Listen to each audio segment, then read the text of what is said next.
This is The Ramsey Show. You can be intentional about your character. You can have money and a career.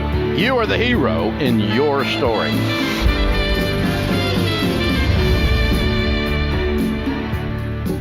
Live from the headquarters of Ramsey Solutions, broadcasting from the Dollar Car Rental Studios, it's The Ramsey Show, where debt is dumb, cash is king, and the paid-off home mortgage has taken the place of the BMW as the status symbol of choice. I'm Dave Ramsey, your host, #1 best-selling author, and host of the Ken Coleman Show. Ramsey personality Ken Coleman is my co-host today, as we talk about your life and your money and your career. Now, guess what? You know where your money comes from? Your money comes from your career. And so this idea of you want to change your budget, you can also change the amount of money that goes in the top line of the budget, and it changes your budget. So we're always talking about around here, Ken, the shovel and hole ratio. If you're in a $60,000 hole of debt, how big is your shovel to get out of that? That's your income. Do you have a $120,000 shovel, or do you have a $20,000 shovel? It's going to change how fast you get out of that hole. And so sometimes changing the shovel, getting a bigger shovel. Sometimes it's extra work. Sometimes it's a new career. But almost every debt-free scream, we ask them for a range of their income, and it has gone up. I've never heard one where it didn't. So I'm here today. Of course, we're going to answer your life and money questions. We're going to talk about that bigger shovel. Do you need to switch to get a bigger shovel, or do you need to get promoted to get a bigger shovel? We could simplify it to those two things. It's that. And so we want to help you do it. A lot We've of got people strategies. talking about both in this world today. Boy, oh boy. So jobs, careers, money, inextricably intertwined. Oh, yes. And we're here to help you with all of that here on The Ramsey Show. Open phones at 888-825-5225. Starting this hour in Greensboro, North Carolina, Austin is with us. Hey, Austin, how are you? I'm good, Dave. How are you? Better than I deserve. What's up? So I'm about $3,000 in debt. I'm 18 years old, but I bought my car for about $5,000, and I put $2,000 down on it.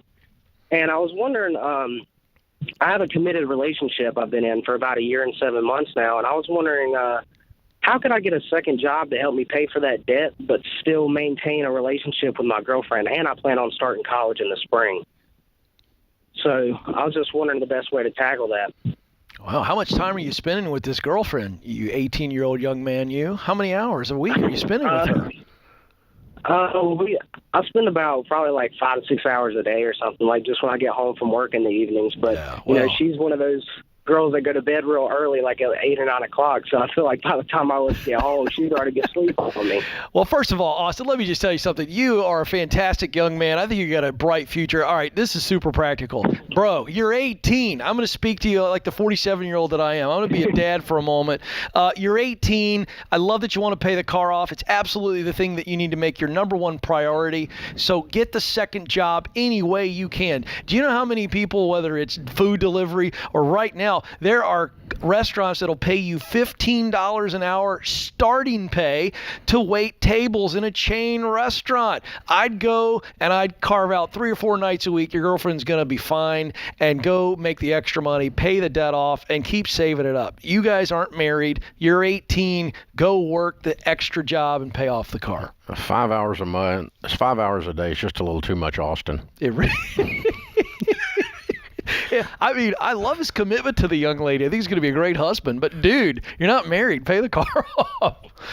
Just split it down the middle. You can say 4 nights a week. I'll be over at the restaurant. Come see me. She could sit in the booth and order dinner. I don't want you to work but half a day, 12 hours.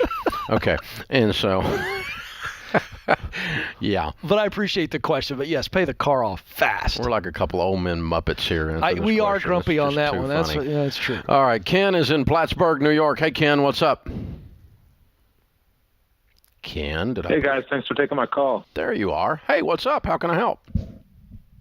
Hey, so my wife and I work Gazelle Intense. We're on baby step 2, and I recently used the proximity principle to move into my sweet spot of my company. Nice. Start a new role.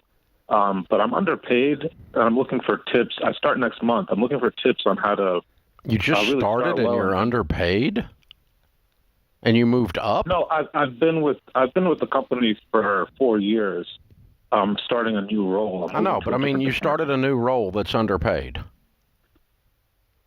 Correct. That's kind of weird. I'm about to. Okay, and why are you underpaid in the new role? Let's step back. Real quick question. Do you feel you were underpaid in the previous role? Yes. Okay. I was recently promoted in the previous role. All right. But okay. And so now you're in another role, and you feel you're underpaid for that role as well. So there's a disconnect. What's the evidence that you have? I'm not doubting you. I just need to understand how you're coming to the conclusion that I just said yes to a promotion, and I feel I'm underpaid. What's the evidence?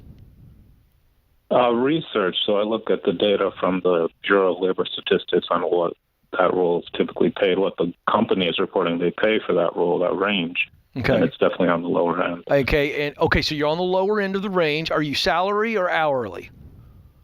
Salary. Okay. How much more money would have made you feel good and you wouldn't be calling us today? How much more? Real number. 20,000 more. 20,000 more, and yet you said yes to this. So I honestly, I'm trying to dive in here. How can we help you today when you just said yes to a job that going into it, you've got a bad taste in your mouth because you think you should be making $20,000 more? Why would you say yes to that? Because I was recently promoted, and that's what they offered. I understand, so but you didn't answer. Move. Right, but you didn't answer my question because you've got some bad psychology. Would you agree with me? Yes. You don't feel good about this.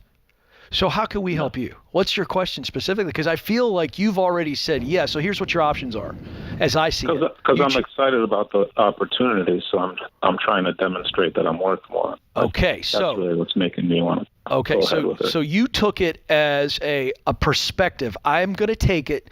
I feel like I should make more, but I'm going to take it because I see the opportunity to make more. Have they made that clear to you that there are some things you can do and a promotion, and you see a track where you're going to make more money in the near future? Yes, I do. All right, then. So then you're not underpaid. Then you're not underpaid. You said, I'm going to take a chance on myself and bet on myself. So now you got to go all in. Yeah, you just got to go do the things they said to do in order to get the more pay, get the extra pay. Yeah.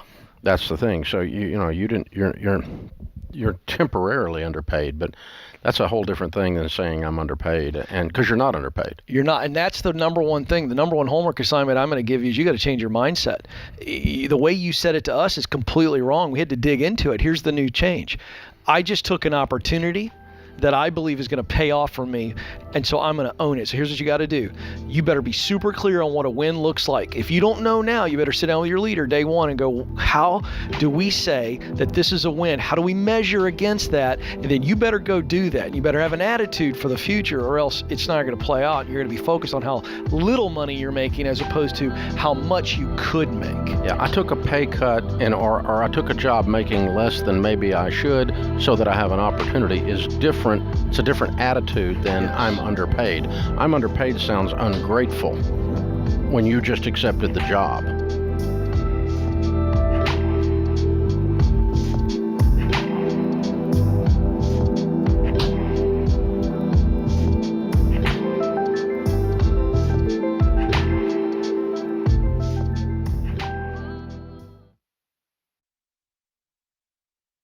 Life is full of firsts.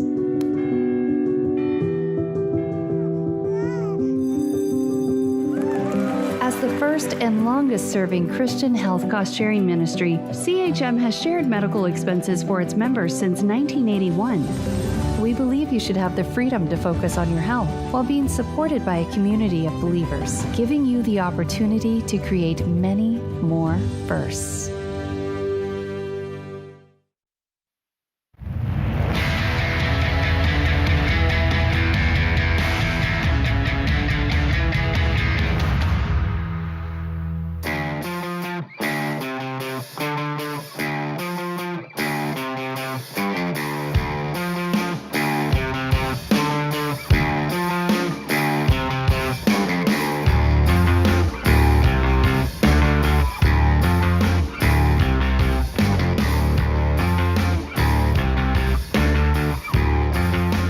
Ken Coleman, Ramsey Personality, is my co-host today. Open phones at 888-825-5225. Hey, listen, our last live show of the year every year is right before Christmas. We run best ofs between Christmas and New Year's, for those of you that don't know.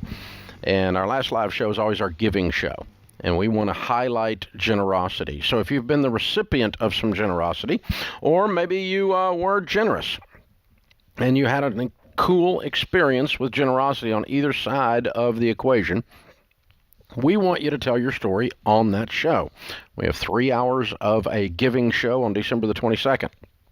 So let us know if you're out there and would love to, and would participate in that. I want to hear your stories and inspire other people to generosity, because it is the most fun you have with money. So how do we get in touch with you? You go to RamseySolutions.com/ask. Put giving in the subject line. Go to RamseySolutions.com/ask and put giving in your subject line, and Kelly and the team will get in touch with you. We'll put you into that first deal. Now, we all know the story of the tortoise and the hare, and it's, of course, one of our favorites around here. Slow and steady always wins the race, but we often overlook the reason for the hare's downfall. He didn't lose because he was slow. He lost because he took a nap, and he didn't stay on task. He chose to put off what he knew he should do in favor of what he wanted to do. Adults devise a plan and follow it. Children do what feels good. So if you're an adult, if you're a tortoise out there, we know how hard it is to keep pushing, fighting, and hacking away at your debt, especially when you see all the hares around you quitting their jobs, deferring their student loans, financing fancy vacations. Wouldn't it be great to get a boost this time of year? Well, that's what the Ramsey Christmas Cash giveaway is all about. This year, we're giving away up to $5,000, and you can enter to win at RamseySolutions.com/giveaway, entering every day to increase your chances of winning. And for an extra dose of motivation in time for New Year, our team's featuring a new deal every day this week. Today, you can buy Christy Wright's new devotional book, Living True, 40 Days to Get Back to You. It's on sale for $10. And it's a great devotional. This will make the perfect gift for the women in your life. Make 2022 your best wealth building year yet. Shop our one-day deal at our online store at RamseySolutions.com. Jackson's in Salt Lake City. Hey, Jackson, welcome to the Ramsey Show. Hey, Dave, can you hear me? Yes, sir. Thanks for having me. Sure. What's up? So I have a little bit of a dilemma. I made more money than I thought I was going to this year, and I ended up maxing out my Roth 401k and both my Roth IRA as well as my wife's Roth IRA. But my income is looking like it's going to be around $230,000. I had a really good Q4. I'm in sales. Good for you. So I'm wondering what I can do. Well, your 401k is not affected by that, but only the two individual IRAs. Roth IRAs. Who have you got those IRAs with? So one is with, actually, they're both with Fidelity. Okay. Just get in touch with Fidelity. They can walk you through it. You've got to undo that transaction because you can't go straight into a Roth making over $200K, as you have already discovered. What you can do, though, is go ahead and just set those up to be an after-tax traditional IRA. And you can do that. And then, after the first of the year, you can roll them to a Roth. And that's after the first of the year, you said? That's called, yeah, but you got to move them to an after-tax first. Move them to an after-tax, so you're not going to get any penalties or any problems anyway because you haven't paid any taxes. And, the income is taxable now, and it wasn't, it was going to be taxable when it went into the Roth, and it's still taxable, so it doesn't affect your taxable income either way. But move them into an after-tax, and then you can, IRA, and then you can roll them into a Roth from that after January 1. This is the last year you can do that. That's called a backdoor Roth IRA. Biden administration in the latest round of legislation did away with the backdoor. I'm surprised it lasted this long. It's been there for many, many years, and everybody kept talking about closing the back door. The purpose was, it was a workaround is what it was. It was a legal way of doing a Roth when didn't meet the guidelines. I've done an after-tax and rolled it over every year. I've done a backdoor Roth every year, and Sharon has too. We'll do our last one this year. and then we'll just keep smiling and move right along. I have to ask, chances that ever reopens? No. Never again? No. It should not have been there. It was an anomaly right. in the law. The intent of the law was not to allow high-income earners to do Roth IRAs. Yeah. That was the intent of the law. And so unless somebody just came along and said, oh, it's okay for you to save money now. But that would be like a novel thing to happen around Congress. Or let's let wealthy people actually get tax benefits too. Oh no, they're evil. They must be punished. There, I did it. I revealed that I'm a capitalist pig, Dave. Yeah, we knew that. Marshall's in Tulsa, Oklahoma. Hey, Marshall, what's up? Hello, Dave. How are you doing? Better than I deserve. How can we help? Yes, sir. I called the previous show to speak to Ken pertaining to a job question.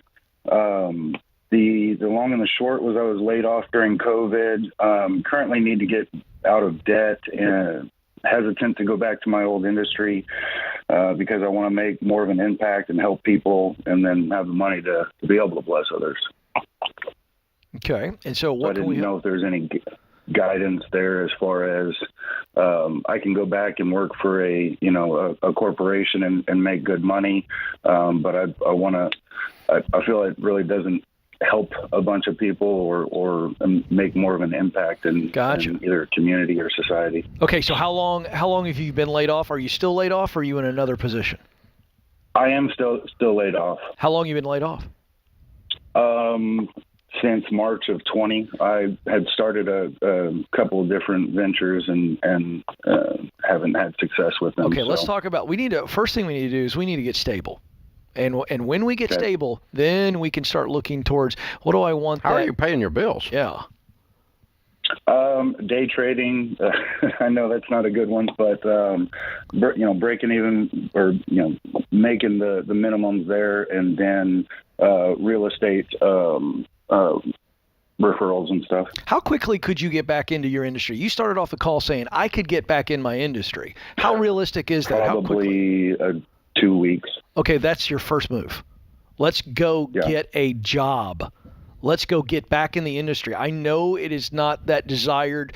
We'll get to that in a second. But you need to get stable and stop playing with fire. You need to get some mojo back too.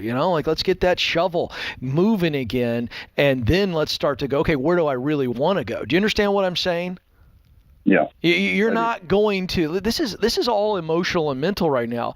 My concern is not helping you discover what you want to do. I mean, I can give you some tools. I'm going to give you some stuff to do some introspection and get some ideas. But you first need to understand that you're making excuses for why you aren't working by saying, well, it's just not work that I love. And I'm not picking on you. I'm just going to be really honest with you. It's a big, giant excuse. And I love the fact that you called, that you want to discover work that matters deeply to you. But many times that's an excuse, Dave, to kind of go, well, I'm out here and I'm floundering because I don't want to go back here. No, we do what we have to do so that later we can do what we want to do. And I want him to get back in and get hired. And what I'd love to give him is, let's give him two things. Let's give him a Get Clear career assessment, 20-minute assessment. It's like me interviewing you for 20 minutes, and you're going to get a really good detailed report with a purpose statement that'll point you to many different jobs in the marketplace. The second thing is my new book, the best-selling From Paycheck to Purpose. It's the guide up the mountain once you discover the mountain. So I want you to take those two resources and dive into them. You'll get some ideas. But he's got to get stable first and stop making excuses for why he's not moving forward. Absolutely. Yeah, you're not paying the bills, and that's led you to doing some silly things that are going to get you in serious trouble. So you're much better off to just stabilize and go from a stable platform than from day trader to failed idea to failed idea to day trader to failed idea to failed idea. That's not going to lead you into anything except trouble. That's what that whole mess is. And that's that's scary. That's scary. You need to get in a calm situation. This is the Ramsey Show.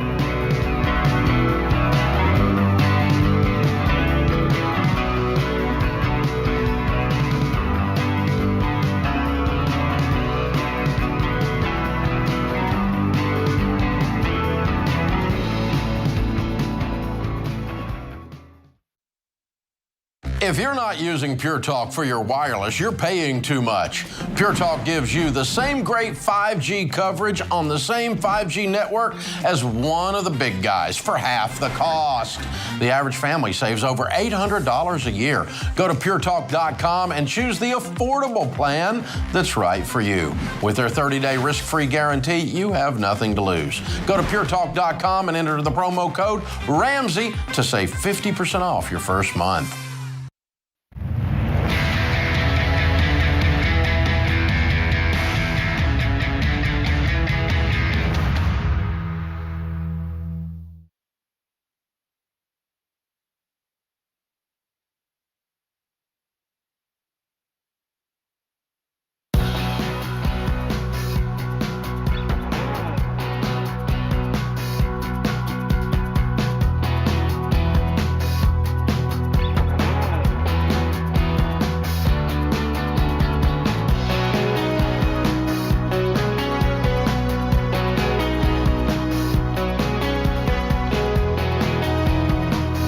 Ken Coleman, Ramsey personality, best-selling author, is my co-host today. Open phones at 888-825-5225. Megan is in Trinity, Florida. Hi, Megan. How are you? Hey, good, Dave. How you doing? Better than I deserve. What's up? Merry Christmas. I have a Christmas question for you. Okay. So we are baby steppers 4, 5, and 6. Mm-hmm. We are BSMs.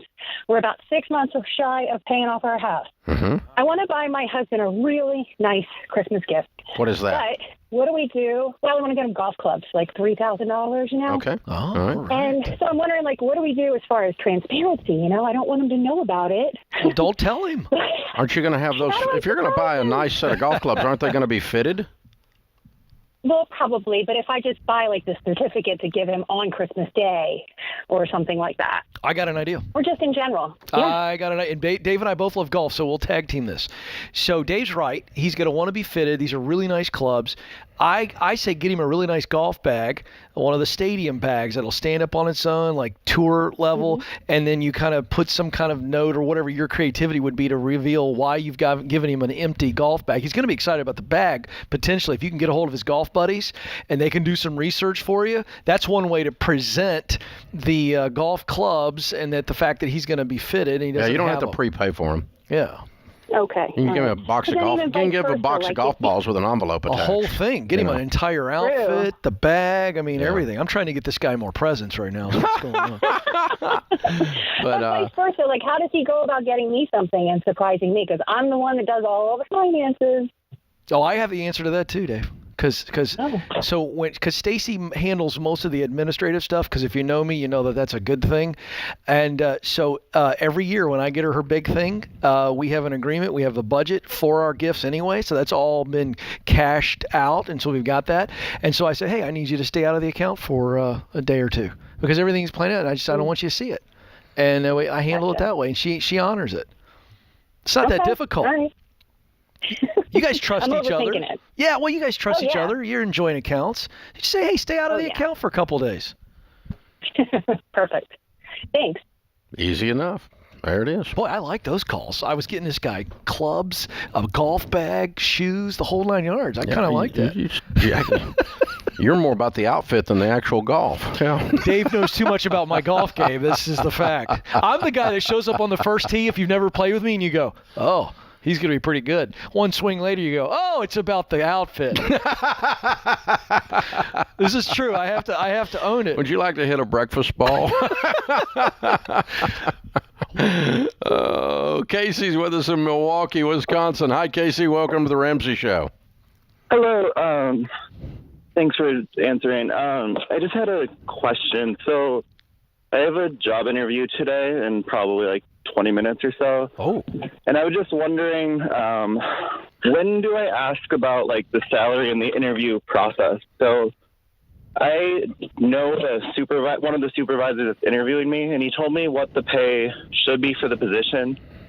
But when I looked online, it said a different pay than what he had told me. So I just wanted to figure out how to navigate that. Yeah. Is this your first interview?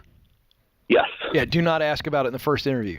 If it's something appropriate that they're going to bring up in the first interview, then you can ask questions when you get to that stage. And in any kind of normal, healthy interview process, there'll come a time where they make you an offer, at which point you can ask any questions around the offer. But if you know him well, that would be the one asterisk, Dave. It feels like because he knows him and because he's already mentioned it to you, you could say maybe when the interview's done, go, hey, you mentioned this in our last conversation, and I was just doing some research on the company online. I saw it was a different thing. Is there what's the difference in that? And just kind of maybe because you know him, and if you feel the interview went well, I would think that's an asterisk for me on that one. What do you think about that? What was the pay you were told, and what was the pay online? The pay he told me, so it's a salary position, so it'd be about $900 a week, and I think online it said like $750, $800. I think it said $800 on mine. So it was about $100 difference a week. Mm-hmm. Okay. All right, it's $5,000 difference a year. It's worth knowing the difference on it. Yeah. But is that a deal breaker either way? I'm going to this job from a job that pays more, but this will give me a lot more work-life balance. So I'd rather not take that much of a decrease. Mm-hmm. Mm-hmm. Okay, so it is a deal breaker. Yeah. And so, I think you bring it up towards the end of the interview. If the interview is going well and you feel like it's heading on, But if it's not going well, that just the fact that you're preoccupied with the income might be enough to throw you out. Mm-hmm. Okay. Yeah. If the first thing out of somebody's mouth in an interview with me is how much do you pay and what are the benefits, I figure they're coming here for what they can get rather than what they can give. Yeah. And I want people that add value that are not takers. And so if the first 3 minutes of the interview, all you want to talk about is how much you're going to get paid, that's a sign you're coming to collect money, not coming to add value. And that'll end the interview process if it's with me. I'll be kind about it, but I'm done. That's it. Check. Well, you do have a button that you push, and we don't know where the chair drops to. It's eject, it just disappears. They drop into the golf bag. And so there it is. There it is. It comes back again. John's with us in Sacramento. Hey, John, welcome to the Ramsey Show. Hello. Hey, how you guys doing? Great, man. What's up? So I have a question. I just started listening to you about a month ago, and I just sold my house and got some cash. I just don't know how to navigate this cash or where to put that towards. Okay, how much cash did you get? About $140. Good for you. You got any debt other than that house? No debt. Good. Okay, so what's your plan with the $140? What are you thinking you're going to do? As of right now, I'm not looking to buy a house anytime soon. I don't have no retirement, nor I have a savings for my daughter for her school. Okay, so why are you not buying a house anytime soon? I just feel like I don't know where to settle yet. If you know what I mean. I just don't want to stay in California long term. But my wife is finishing up her nursing school here, so we don't really know where we want to be yet. Cool. When will she be finished? She'll be finished next year in May. Okay, good. So you need to park it somewhere where you can get it sometime after May, right? Correct. Yeah, you can put it into a CD if you want, or you could put it into a low-risk, very calm mutual fund, like a growth and income stock mutual fund with one of our SmartVestor Pros. That would be okay. There's a lot of places you can park it, and that's really what you're wanting to do. You do need to carve off a portion of it and put it in a money market and call that your rainy day fund, your emergency fund, at 3 to 6 months of expenses. And as far as your retirement goes and your kids' college goes, those should be coming out of your monthly budget. You ought to be saving 15% of your household income into retirement ongoing at this stage of the game. You have an emergency fund in place, which brings you, and you're debt-free, which brings you to baby step 4, 15% of your income going into retirement. Kids' college is baby step 5, and paying off your house early is baby step 6. But this money's for the next house purchase, the vast majority of it anyway. And it sounds like. So I would just set it in a CD for a year, 18 months, and or you could sit with a SmartVestor Pro, click SmartVestor at RamseySolutions.com, and that'll help you get started on your investing, and you can pick out some calm mutual funds to park it in for 18 to 24 months before you buy. It'd be okay. Or you could do a little of both. Wouldn't hurt. That'd be another way to split it up and keep it going. The big thing you don't want to do is just leave it laying around without it being labeled something. You want a label on it. This is future house money. Leave it alone. This is the emergency fund. Leave it alone unless there's an emergency. It's not a bass boat fund. It's not a I found a cool car fund. And it's not Mama wants a new couch fund. This is your future house fund. Don't let it get dribbled away. This is The Ramsey Show.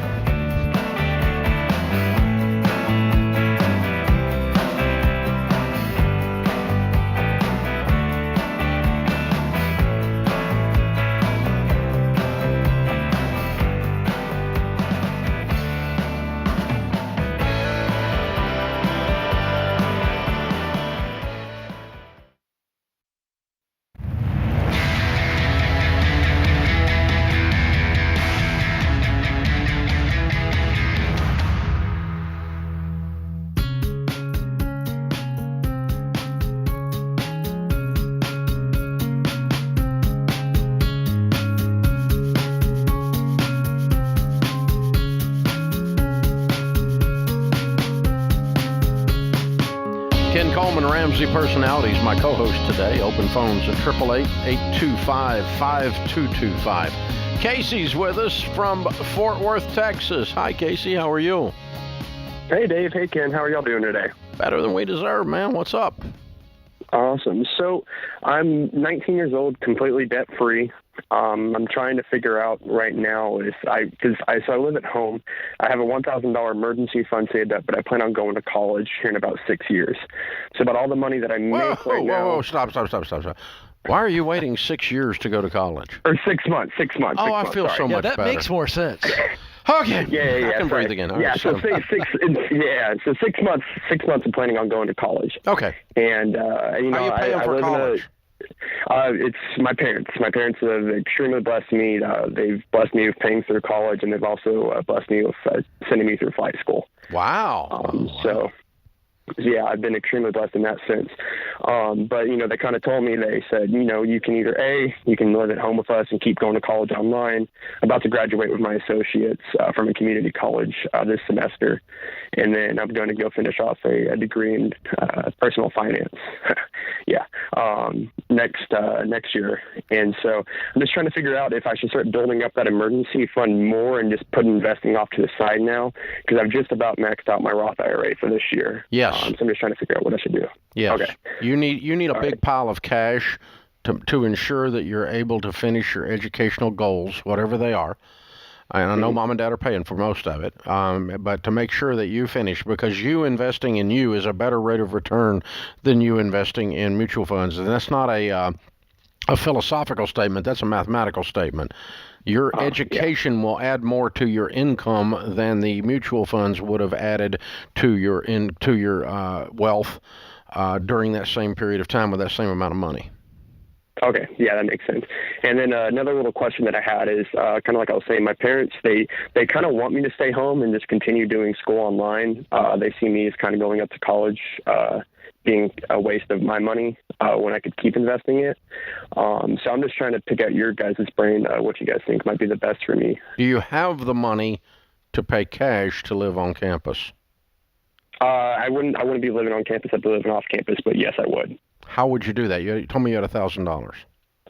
So, I mean, I work right now. I work full time. I'm also in site school and stuff like that. So it's, but by the time I plan on getting over there, I plan on having a job with the local airport as a flight instructor. So I should be making at minimum like 20-ish an hour, hopefully working about 40 hours a weekish. The question I have is are you planning to be a pilot, or are you planning to use that personal finance degree? Planning to be a pilot. Yeah, pilot is the end goal for me. So it sounds like to me your mom and dad know that, and they're going, look, we'd rather you finish up online, and because you're really going towards the whole flight path anyway. And it sounds like you want the college experience. Sounds like that's really, there's no right or wrong here. It's what you want to do, and you shouldn't feel the pressure from mom and dad. If they're going to pay for the school and you can pay for your living expenses, then I think you got to do what you want to do and have that experience. All right. Yeah, that was What is gained by moving out? It's kind of, it's nothing. Like, I love my family life. They've been great parents to me. They've blessed me, unfathomably. But it's just, I've been living here for almost 20 years now. And so, what is gained by moving out? What is it? What is it you're seeking? Mm-hmm. Independence, I guess, mostly. Okay, that's fair. That's a good answer. Yeah, that's what I was hoping you were going to say. Yeah, okay. Yeah. And so, here, I mean, if you're working 40 hours, you're a flight instructor at 19? Wait a minute, I just drove by that. For real? Yeah. Oh, yeah. Yeah. Well, I'm not a flight instructor yet. I'm working on my commercial license now, to where I can eventually actually get hired, and then I plan on going to a 2-week course to where I can get my flight instructor certificate, and then I'll be able to start teaching at that point. Because I'm guessing you started flight school at 16. I started at 8. I think I started at 17. I started right towards right a little bit before my 18th birthday. Okay.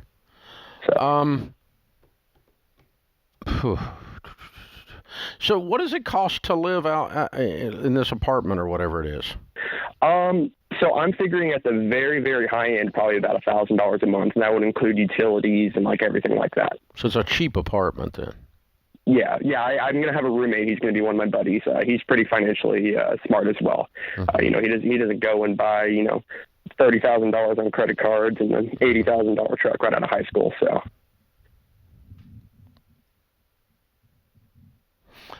Here's what's running through my mind. I'm trying to ask myself, if I was your dad, what I would tell you to do. Mm-hmm. How would I want or if it was me, what would I do if I woke up in your shoes? I think I would move out. Let's run the math on this. How much more money? It's not about the money. Yeah, it's not going to make that much difference. And you can cover the money with the work, and you're taking the next step in your evolution as a man, and or if you're a lady, as a lady, and so as a woman, so in your case, as a man, to do this, and I think that's a good thing. It is. I think something happens developmentally when you have to buy your own peanut butter and bread. Leave and cleave, there's something to that. Yeah, there's nobody to cleave to at this point. I know. I knew you were going to say that. I got ahead on the marriage vows. Yeah, but the leave anyway, and and it probably cannot be. It cannot be justified in the short term financially, and I would never tell you to borrow to do that. But you've got it figured out, and you've got such a math head on your shoulders, and such a, you're mature beyond your years, emotionally, just talking to you. That's my opinion anyway. And so I think you do this. If I thought you were a wild child and you were just going to play beer pong, I'd probably pull the plug on this. But I think it's not a math play. It's a life play. I agree with to do this. Well said. You know what I'm thinking when you said that? He's not moving out to find himself. He's moving out to be himself. Woo! He knows who he is. That was good. So he's ready to go. Almost tweetable. As if anybody nice is on Twitter anymore. But yeah, exactly. All right. August is in L.A. Hey, August, how are you? Hey, doing great. Thanks for taking my call. Sure. How can we help? My wife and I are on baby step 6. I'm in sales, and it's been a unusually fantastic year. So where I've made a lot more income, where I've maxed out my 401k, HSA, IRA, and so my question is: are you still not to 15%? Pardon me? Is that more than 15% of your income when it's all totaled up, or less?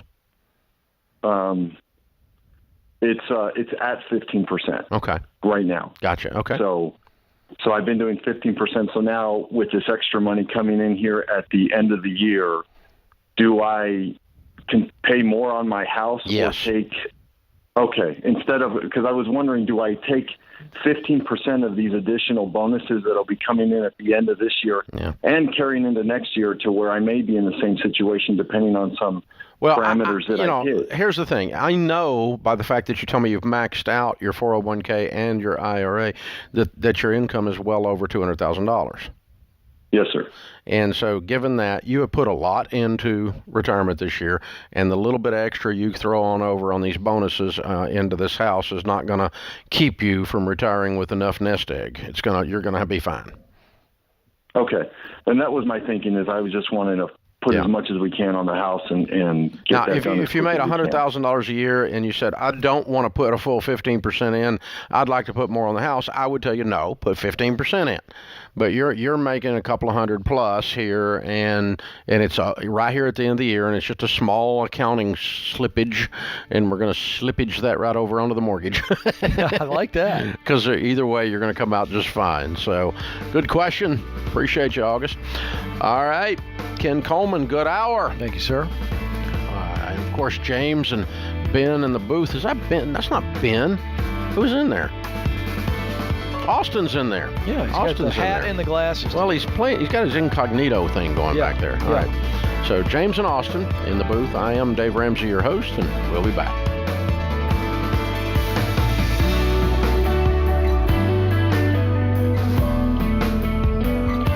Have a friend or family member that needs a daily dose of Ramsey advice in their life? Let them know about the Ramsey Call of the Day podcast.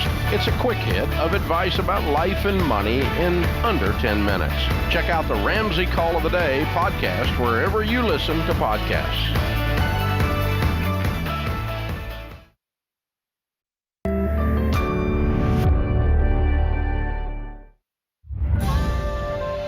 This is The Ramsey Show. You can be intentional about your character. You can have money and a career. You are the hero in your story.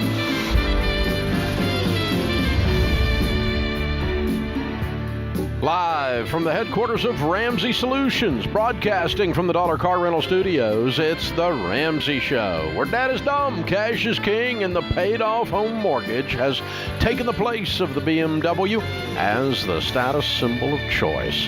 I'm Dave Ramsey, your host. Ken Coleman, Ramsey Personality, is my co-host today as we talk about your careers, because that's where your money comes from, that we talk about your money.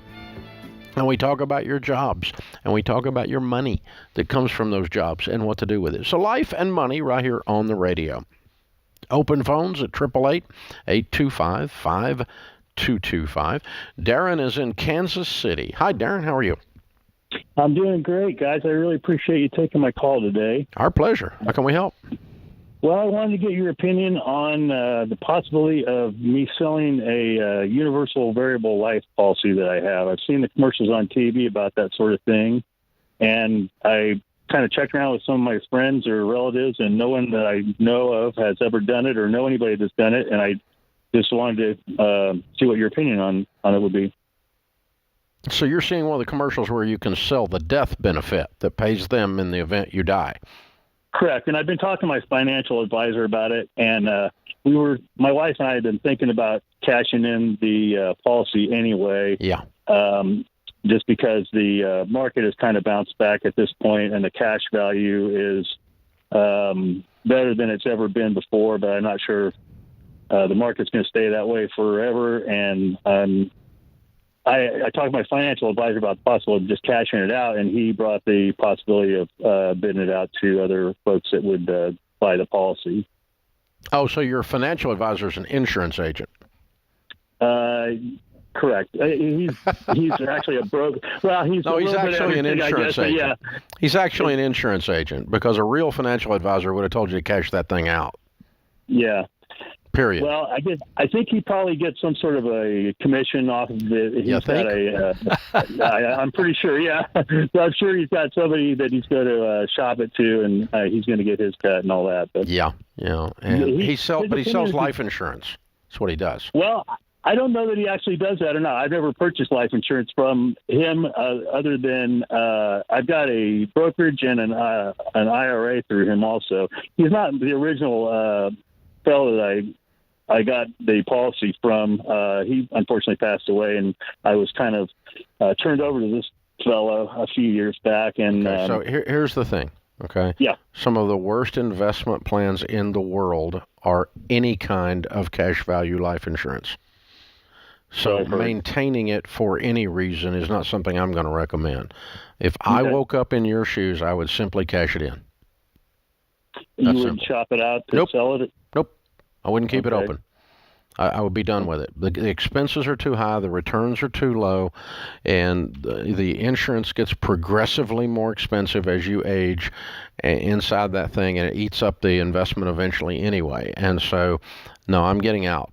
And I'm getting out while the getting is good. If you need life insurance, which apparently you don't if you're getting ready to sell the beneficial interest off anyway, or the beneficiary's position off anyway, then if you don't need life insurance, you don't need life insurance. If you do need life insurance, you're going to be much better off to buy for about a nickel on the dollar term life insurance. And so I don't teach people, and I never have in 30 years of doing this, to own or keep cash value insurance unless they're sick and need insurance and can't get any more, but they already got screwed when they bought this stuff, so they have to keep it because they're uninsurable. I would cash it out if I were in your shoes. Julian is in Houston. Hi, Julian. How are you? I'm doing well. How are you, Dave? Better than I deserve. What's up? Thanks for taking my call. So I've been in business for about 9 years now. And about 3 years ago, my father purchased in on half of the company, and it's grown to the point where I'm now working out of state, and he's running things over in the home of California. And I just recently had someone offer me $1 million, well, $1.1 million for my half of the business, and they wanted to ask me if I would continue to run it out of state. But then again, I wouldn't be making the same money that I'm making now. I'm currently making $130,000 a year, but I get many bonuses, so it's right around 160 to 170. And what was the net profit on the business last year? Right around, I think, 300,000, something like that. You don't know? Well, not off the top of my head. I'd have to double check the paperwork. I believe it is. Okay. All right. So your half is not worth $1 million. Something's wrong with this equation. No, it's not. When we last ran the numbers, they said my business is worth $785,000 if they were to purchase it straight out.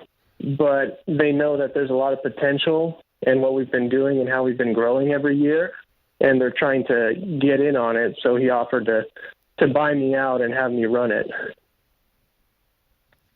At 3 times what it's worth? Yes. That doesn't spook you? No. It should. Not. That's asinine. Not so much. We deal with a lot of cash as well, and we have some contracts that make sure that we're going to get paid a certain amount. Doesn't matter. Every year. Doesn't matter. Business is worth $750,000. They're willing to pay $2.2 million for it, or the equivalent thereof. Yeah. The equivalent thereof. Yeah. That should scare you.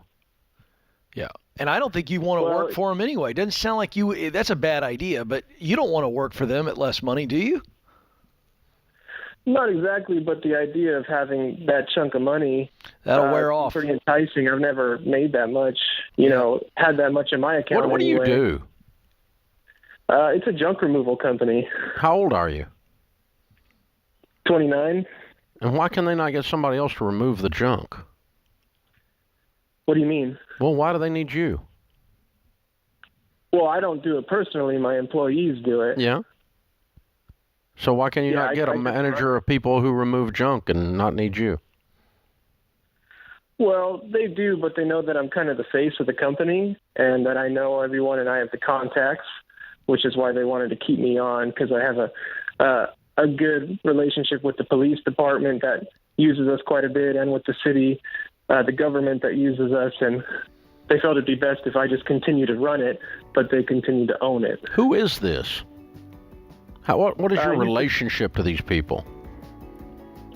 He owns a couple other businesses in town, and I met him through the gym that he owns in town.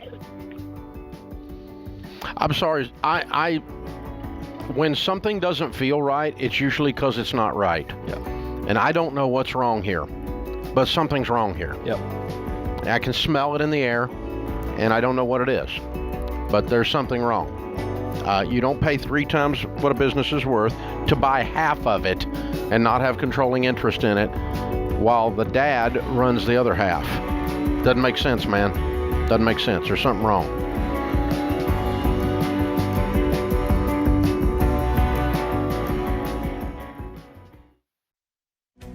If you're looking for ways to update your home without blowing the budget, I've got it. For years, I've been telling you about our friends at Blinds.com. Blinds.com makes it simple to shop top quality blinds, shades, and interior shutters from home with easy online ordering and free shipping. With Blinds.com, there's no need to renovate your entire home. Just change out what's on your windows with upscale choices like faux wood blinds, cellular, and roller shades, or even outdoor shades. Plus, Blinds.com guarantees the perfect fit, whether you do it yourself or you have them measure and install everything for you. Shop their latest looks and see how much you can save at Blinds.com today. The easy and affordable way to make your home more beautiful is Blinds.com.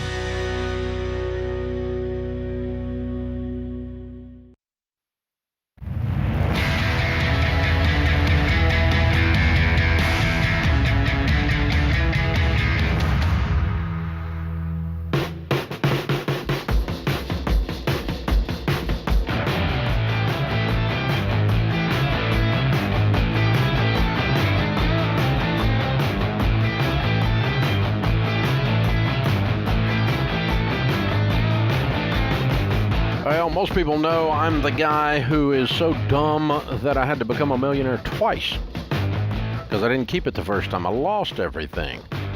And after losing everything, I set out to learn God's ways of handling money, and that's when we created the Ramsey Baby Steps. By following these steps, of course, I became a millionaire many times over again. This time I did it the right way.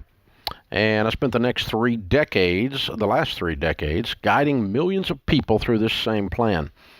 And today, the evidence is undeniable. If you follow the baby steps, you will become a millionaire and get to live and give like no one else. We cover all of this in a brand new book called Baby Steps Millionaires. First book I have done in 8 years. And it's available for pre-order right now. You'll learn how ordinary people built extraordinary wealth, how you can too. The book comes out January the 11th, but if you pre-order it, we will give you over $150 worth of bonus items, including the Baby Steps Millionaires audiobook and ebook, the Legacy Journey audiobook and ebook now, Baby Steps Millionaires live stream, the Ramsey Smart Tax for your federal income tax filing free this year, Ramsey Plus 30-day free trial, and a bunch of other goodies. Check it all out at RamseySolutions.com. Pre-order Baby Steps Millionaires for $20 and you get all of that. Tens of thousands of you have already pre-ordered the book. Thank you for that. RamseySolutions.com to get Baby Steps Millionaires, the brand new book. Very fun times. Joe's with us in Lansing, Michigan. Hey, Joe, how are you? I'm awesome. How are you doing today, Dave? Just the same. Better than I deserve. How can I help? My wife and I are looking at moving up in house. Our current house is paid for. We'd be paying cash for moving up. And I'm trying to figure out how big of a move. I guess at what point does it become stupid? Okay. So what's the current house worth? About $250. And what is the house you're talking about moving into that's questionable on stupid, price-wise? Maybe between $500 and $700. And you've got that much cash? How much total cash do you have? So we have a net worth of about $800,000. Mm-hmm. 250 of it in our house, about 100 between a little rental and our checking account, and then about 250 in a brokerage, and the rest in retirement. So if it were 500, roughly, we could move up, sell our house and do it. Oh, you're selling the house. Okay. All right. So your total, you would have a net worth of around $800, and over half of it would be in your personal residence. Yeah, that's where we'd be if we moved up. Yeah, and your household income is what? Closing in on maybe 75%. Yeah. Depending on the year, 180 to 230. And how old are you guys? We're in our mid-30s. No, I don't think that's crazy. Because I don't think your net worth is your house is going to be 50 to 60% of your net worth for very long, because a house will go up in value from this point forward, but you're going to be aggressively adding to investments, and so your investments are going to be at $1 million pretty quick. I mean, I'd agree with that. 5 to 7 years, you should have $1 million plus your house. Right. At which point you'd be about a third. The average person that we found in the millionaire study, when we studied 10,000 millionaires, we found just thousands and thousands of them that had a $1.5 million net worth and $500 in a house and $1 million in their retirement account. But the average was 49 years old too. Mm-hmm. Okay, so that's kind of what I'm gauging this off of. You're young, you have a big income. You're gonna be more than that by the time you're 49, and so this is not out of line. Now, if you told me you made $60,000 a year and you were 65, I'd be a little worried about this, because you'd be kind of stuck there with your house being more than half your or half your net worth, and that's a lot to have tied up in your net worth, because your house does not create an income. Right. At retirement, and so it just prevents you from having a house payment. That's all it does. And so, yeah, in your case, you're young. You got a lot of up ramp, a lot of on ramp to go, and you're going to be fine. I would do that. See how I did that? Yeah, that's very good. I think it's really smart because of the age factor and the house itself. I mean, it's going to end up being a really good ratio. Well, with $180,000 income at 30 years old, he ought to be able. Yeah. And the house is not going to. Right. He's not spending more on the house. It's not changing that. Yeah. Evelyn's in Albuquerque, New Mexico. Hi, Evelyn. Welcome to the Ramsey Show. Hi, Mr. Ramsey. How are you? Better than I deserve. What's up? So my company just sent out a message yesterday that their 401k, they normally match it up to 6%. And for the year of 2022, they're still going to match it. However, the caveat is that they're going to do it in a lump sum in 2023. And then if I leave my job during 2022, I get none of the 401k match. So first off, I was wondering if that's even like a normal thing at all, or if this is something new, and how to move forward in terms of that. It's weird, meaning that it's not a normal thing companies do. Have you guys had a lot of turnover? Yes. Okay. Well, they've had a great resignation, and they're sick of giving people money that are walking out the door. That's what they're doing. That's exactly right. This is a retention move. Golden handcuffs move. That's why I understand why they're doing it. I get why they're doing it. And there's nothing immoral or it is unusual. It's not a typical way you run a 401k. I kind of like it a little bit, though, if they've had a ton of turnover, because I understand as the owner, I don't want to give a bunch of people money. They're walking out the door. The purpose of giving people money in their 401k is to keep them around. Mm-hmm. It's a benefit, you know? And so, well, I think the largest turnover is just from COVID, because there really wasn't that much turnover until COVID hit. So I think that was I know, the thing but they've had this great resignation stuff following COVID. People got in freak out mode, or they suddenly realize they're going to die, so they have to go live their best life or whatever, and they're hitting the door, man, like crazy. And we're not having much of that at Ramsey, but we are sure seeing all the numbers, especially Ken Coleman and his world. So, do you like your job? Is there anything else wrong over there? There are a couple of concerns. Do you plan to move? Do you plan to leave next year? Possibly. Oh, well, there's why it comes up. Which is why I was also wondering: do I just not put in the 6% into the 401k and just move it over instead into like a Roth IRA instead of expecting and hoping for their match. And well, there's no downside. You don't get a match on your Roth IRA. If you put it in a Roth 401k, Right. you don't get a match, but you might get a match if you stay. Right. So there's no downside to doing it. It doesn't cost you anything. That's weird. Yeah. There's a vibe going on inside that culture, isn't there? Yeah, and I understand. With you, I completely understand Well, why I mean, the company's firings doing will that. continue till the morale improves. That's what this is, right? That's exactly right. So it's like, on one hand, I get why they're doing it, but it's not going to help their problem. It's not. No. Well, they're just trying to keep from feeling taken advantage of. Yes. In leadership. I mean, I get the idea, but But it's like you. I mean, we have turnover here. We don't have a lot. Nothing like that. But the No. point is, when you hire somebody, that's kind of the risk of doing business. If you want to invest in people, and they're going to leave you, and so that's just part of the thing. I think if they keep doing this, it's going to end up hampering the leadership. I get why they're doing it, but I don't think it's a great move. No, it's not. It's because it sends a wrong signal. Right. Yeah, it's you just seldom mess up loving people well. You know? That's true. I think that's well Sometimes said. you do. Sometimes you get misunderstood and Sure. lied about and all that. I don't know anybody like that, but but you seldom mess up living. But you don't, when you're 78, 89, laying on your deathbed, you don't regret going, I did the right thing. Yeah. So yeah, I'm with you. I don't think the company ought to do that. But it really doesn't affect whether you put money into it or not, because you're not going to get any match if you put it somewhere else. And if you don't stay, obviously you won't get any match. But if you do stay, you might get the match. So I'd probably put it in there.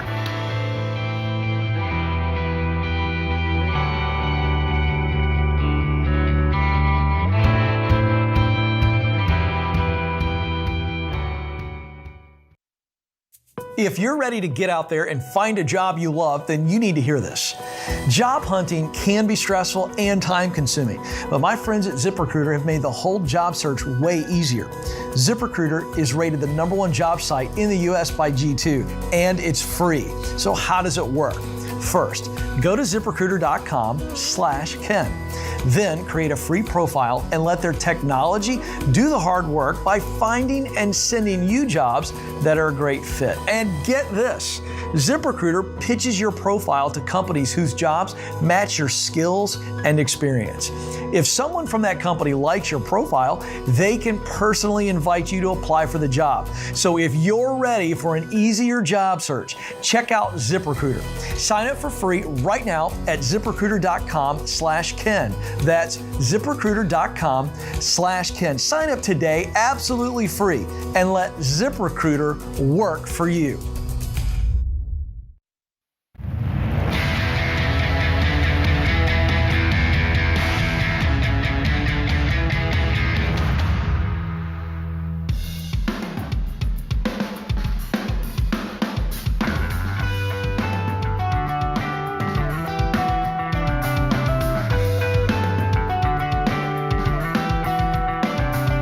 Ken Coleman, Ramsey personality, #1 best-selling author. Lately, best-selling author of the book From Paycheck to Purpose. You know, the preposition is a little different. From paycheck to purpose, and you try to remember. I always say paycheck to purpose, but it works. From it paycheck works. to purpose. Yeah. But I have to get that straight in my head. I own the book. I should, since it's my publishing company, I should probably get the dadgum title right. It's like forgetting your kid's birthday. All right. Up next is going to be Chris and Amanda. They're in Sherwood, Oregon. It says on my screen, you guys are debt-free. Congrats. Thanks, Dave. Thanks, Dave. Way to go. How much did you pay off? We paid off $121,607 in 29 months. Way to go. And your range of income during that 29 months? We started at about $126,000. Current income, $184,000. Whoa. Nice jump. What do you guys do for a living? I work in tech, and she works in corporate retail. Cool. Very cool. What kind of debt was the $122,000? A little bit of everything. 2 car loans, credit cards, student loans, personal loans, store credit cards. Oh, my gosh. Y'all were normal. Yeah, you got it. Yep. That's horrible. How long have you been married? Oh, geez. Since 2007. Yep. Okay. So 14 years of marriage, but 2.5 years ago, things changed, and you decided to go crazy for 29 months and pay off $122,000. What happened? How did you get connected to us, and why did you start this journey? Actually, Dave, I found Rachel on a podcast, and everything she said just sort of clicked, and she talked about how just feeling out of control, and I came home and said, this is something we need to try. So we got FPU, got the Financial Peace University, and started the journey, and knew that we didn't want to feel like that anymore and didn't want to feel out of control. And we knew we made money, but we didn't know where it went. Yeah. And that was the big unlock for us. It's like having a financial hangover. Yeah. Yeah. There's all this regret, and your head hurts. It's like, where'd it all go? So, Chris, Amanda says she's been listening to this podcast and she found this new plan. What did you say? Well, I guess at first I was a little skeptical, but, Amanda tells me to do something, I usually do it. So yeah, there we go. Happy wife, happy life. It was no turning back. Yeah. Once you start seeing those debts come off, it's gung ho all the way. It is addicting, isn't it? Oh, absolutely. We definitely got very addicted to opening up the Every Dollar app and checking. I mean, there was never a dollar or a cent that we didn't have a conversation about, to the point where something came out on accident, and I was like, oh my goodness, did you see that? That wasn't supposed to happen. We were so in tune with what the jobs that our money was doing for us. That's good. That's why you got there so fast. Well done. Very well done. Yeah, I want to know, because you guys talked about catching that pretty quickly and going, okay, this was fun. Take us in the journey of the 29 months. How early into that journey did you all feel like, okay, now we've gotten past the discipline and we've figured it out, and now we're experiencing tremendous momentum? How early did that take place? I would say about 3 months. Yeah.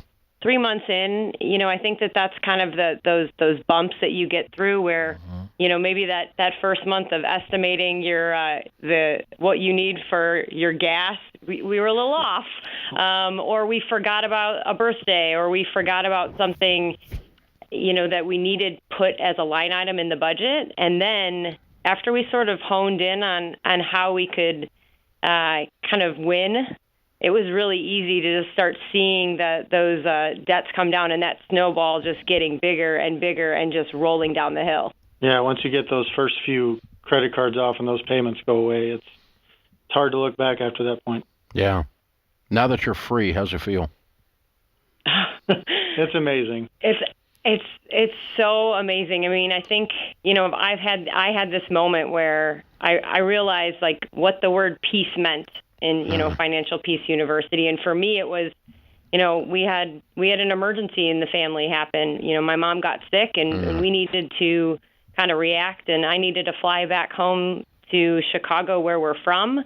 And the amazing thing was, we didn't have to think about what credit card we needed to put a flight on. We didn't need to think about how I needed to get there and how we needed to fly family out to Oregon to come and help us. That was the piece. And we were able to focus on her and not the crisis and the money that normally would come with an emergency. And we didn't even need at that point to dip into our emergency fund. It was no big deal. Yeah. And that's, I think, what helped us know that we were so on the right path. Amen. Well done. Way to go, heroes. Very, very good job. All right, so what do you tell people the key, the thing you got to do, the 2 things you got to do, the 3 things you got to do if you want to get out of debt is? Budget. For me, it's budget all the way.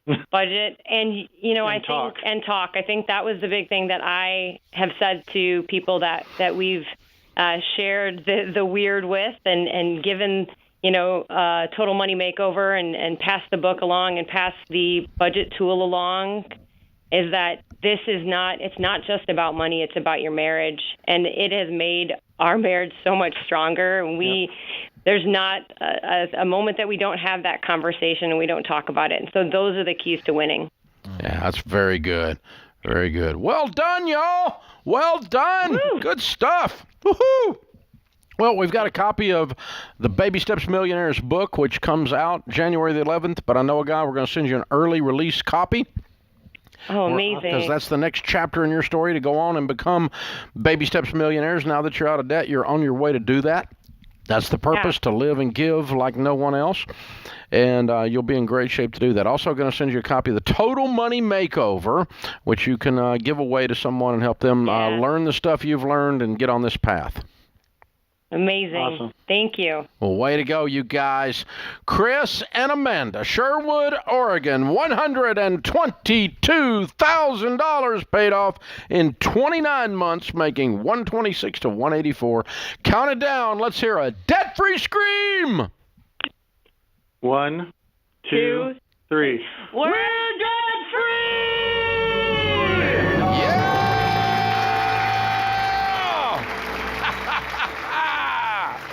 That is how it is done. That's how it's done. So if you want to do something you've never done, you're going to have, if you want to go to some place you've never been, you're going to have to do something you've never done. You can't keep doing the same thing over and over again and expect a different result. That's the definition of insanity. And so you need a proven, clear path. And that's what the baby steps are in business, and that's what the steps that you lay out in From Paycheck to Purpose are on getting a new job. That's right. It's a clear, proven path. The first step is get clear. That's right. In your Paycheck to Purpose system. And one of the things we've discovered here at Ramsey is that the best probability of you having a life-transforming event happen is to give you a clear path to get there. Yeah. Do this, then do this, then do this, and you'll get there. Yeah. You know, I was listening to Amanda, and Amanda, I think she preached and she didn't realize it. She talked about never really understanding what peace meant. You know, we say financial peace, and I know you choose words very intentionally. And when she said that, I thought, you know, peace means a lot of different things, specifically within people's journeys. But, you know, I'm a word nerd, you know that. I pulled up the definition, and it says freedom from disturbance. Ooh. Tranquility. And I thought... Tranquility, that's the one, yeah. I really love that. A calm, no matter what the disturbance is. Family member dies, we don't have any disturbance. So little peace in this society today. There's a premium on it. Very few peaceful people, very few peaceful situations, very few buildings that you walk in that you get a sense of peace. Everything's so frenetic and so angry and so divided, and everybody's pissed off about something. Wow. This is the Ramsey Show.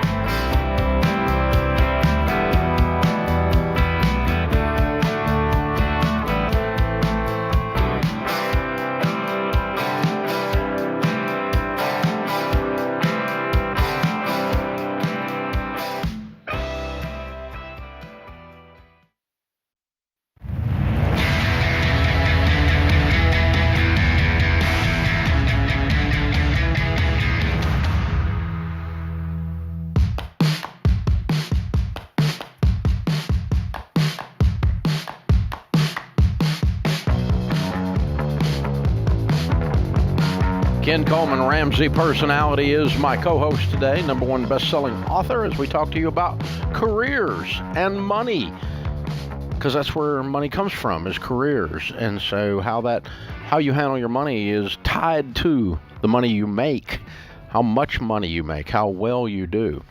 Open phones at 888-825-5225. Tim is in Charlotte, North Carolina. Hi, Tim. How are you? Doing all right. How are you doing? Better than I deserve. How can we help, sir? Doing all right. So basically, kind of my little situation here. I'm 19, currently cash flowing my way through school. The only debt that I currently have is in a car payment for $17,000, and I love everything about the car. Don't get me wrong, but I love everything about it except for the price. And I really want to, basically me and my mom are co-signed under the same loan. I really want to trade it in and basically get like a used car, some that I can do for work and school. But it's so the way my parents are, they don't want me to trade in the car. They'd rather have me have a new car and pay off the debt. Like, they want me to pay off the debt, but I mean, I really want to sell it. So basically, my question is, how do I get them on the same page? So I guess I could get it gone out of my life. Wow. Whose name is on the car? It's both my mom and my. And on the me, title or on the loan? On the loan. Whose name's on the title? It is my mom's name under the title. So your mom owns the car? Yeah, practically, yep. No, So she does. you're right. Legally, she owns the car. The car's titled to her. Okay, and you owe $19,000 on it? I own $17,000. $17,000 on it. What's it worth? Kelly Blue Book. I went to Kelly Blue Book last night, and they said it was at 25 through dealership. So private, I could probably get like 27, 28 for it. And that would give you the cash to buy a car, assuming your mom let you have the cash from the sale of her car. Basically, yes. Yeah. Okay. Do you live at home? And I mean, yeah, I live at home. This is something that I use, every day for commute. I drive like 30 minutes each way, to work and back, and then, school's another 15 minutes out of my way. And I don't. I mean, I put quite a bit of miles on my car. How many? It's not your car. How many? My mom's car. What do you make a year, or what are you making? What kind of income are you making? Right now, I'm I guess, apprentice welder, so I don't make too much. I only make $15 an hour right now. So whatever that adds up to. And what are you going to school for? Going to school for welding. Okay. When will you graduate? Be graduating summer of next year with my certificate. Do you have any money saved that's in your account? Yeah, I mean, I have $1,000, like basically $1,000 saved up because I've been kind of chunking away at the debt. Who's paying for school? So I'm paying for school currently. It's very interesting. Well, the first place we start is with persuasion and with respect. Okay. Mom and Dad, thank you. You've been a huge blessing to me. What I need you guys to understand is that this car is stressing me out. It is not a blessing. I know you want me to have a nice car, and I understand that. I cannot stand this debt anymore.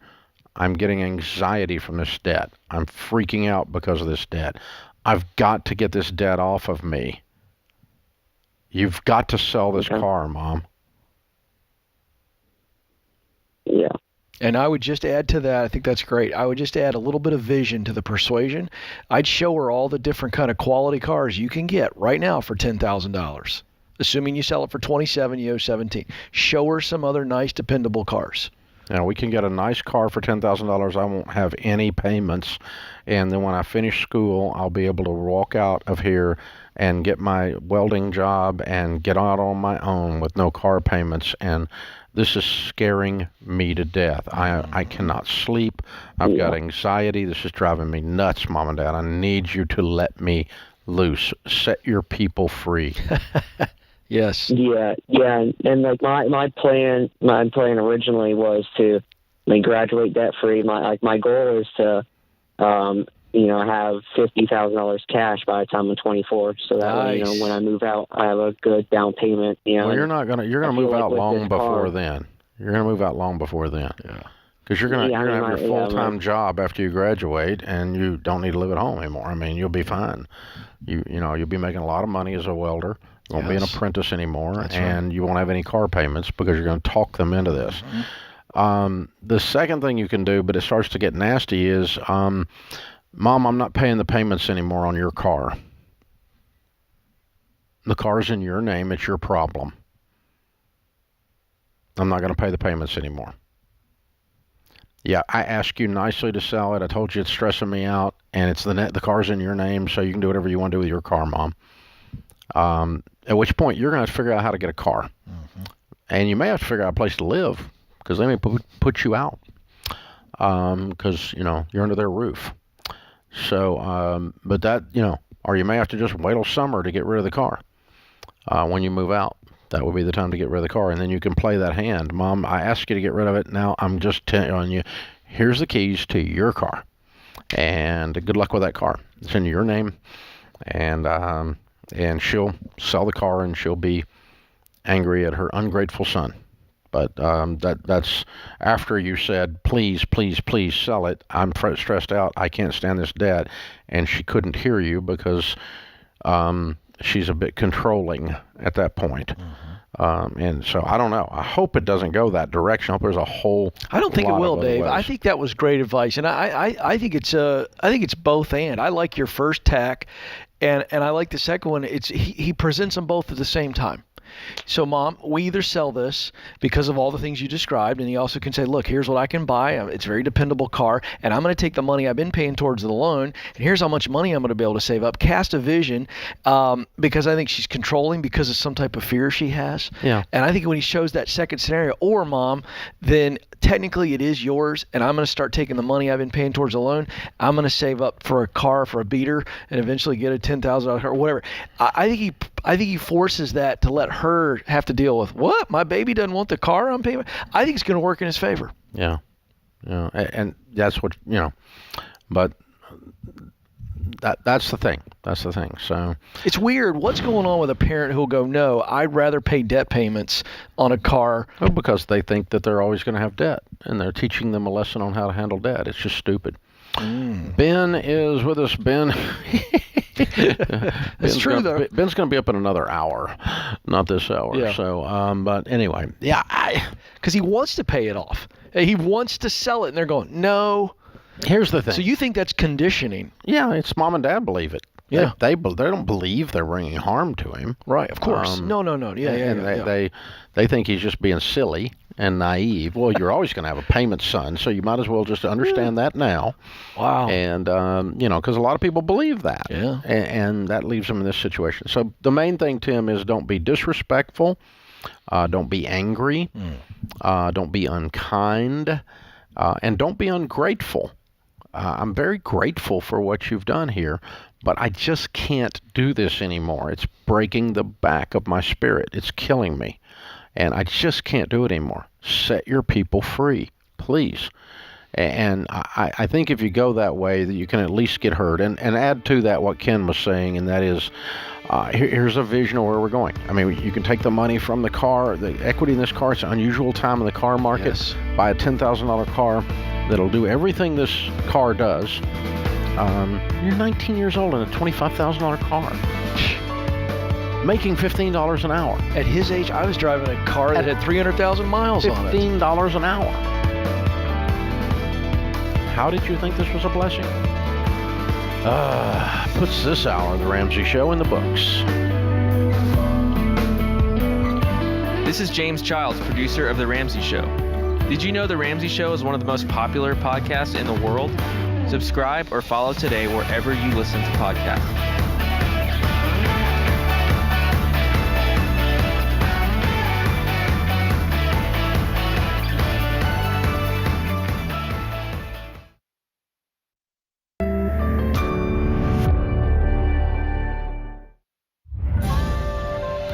This is The Ramsey Show. You can be intentional about your character. You can have money and a career. You are the hero in your story.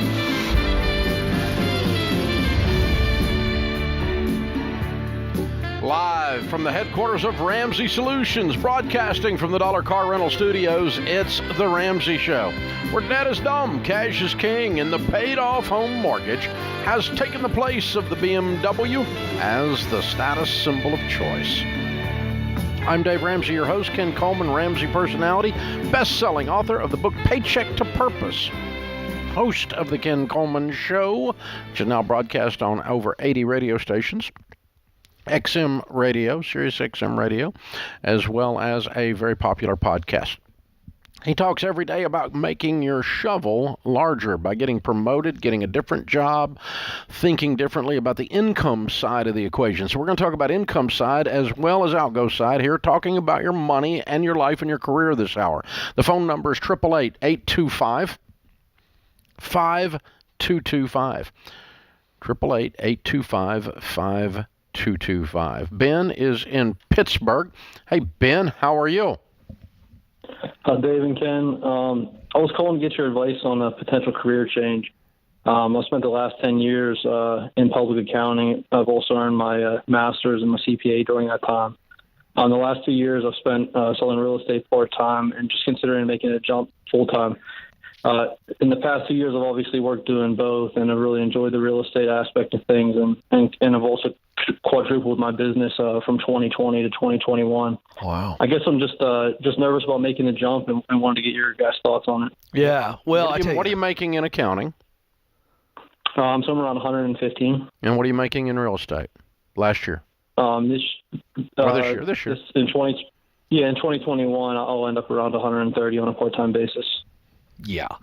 I was getting ready to say that you're in a very unique situation where you've been doing it on the side for long enough that you've built not only your portfolio, but your pipeline, your actual income is there. You have nothing to be nervous about. You have officially done what I want people to do, which is try to replace 6 months of your income before you move forward, right? But you've done more than that. I think it's time, man. I'm really curious to know what you're afraid of specifically, and I'm not asking you to call you out, to embarrass you, but I really want to hear what you're afraid of based on the fact that you're making more in real estate part-time than you are in your full-time accounting job. What are you afraid of?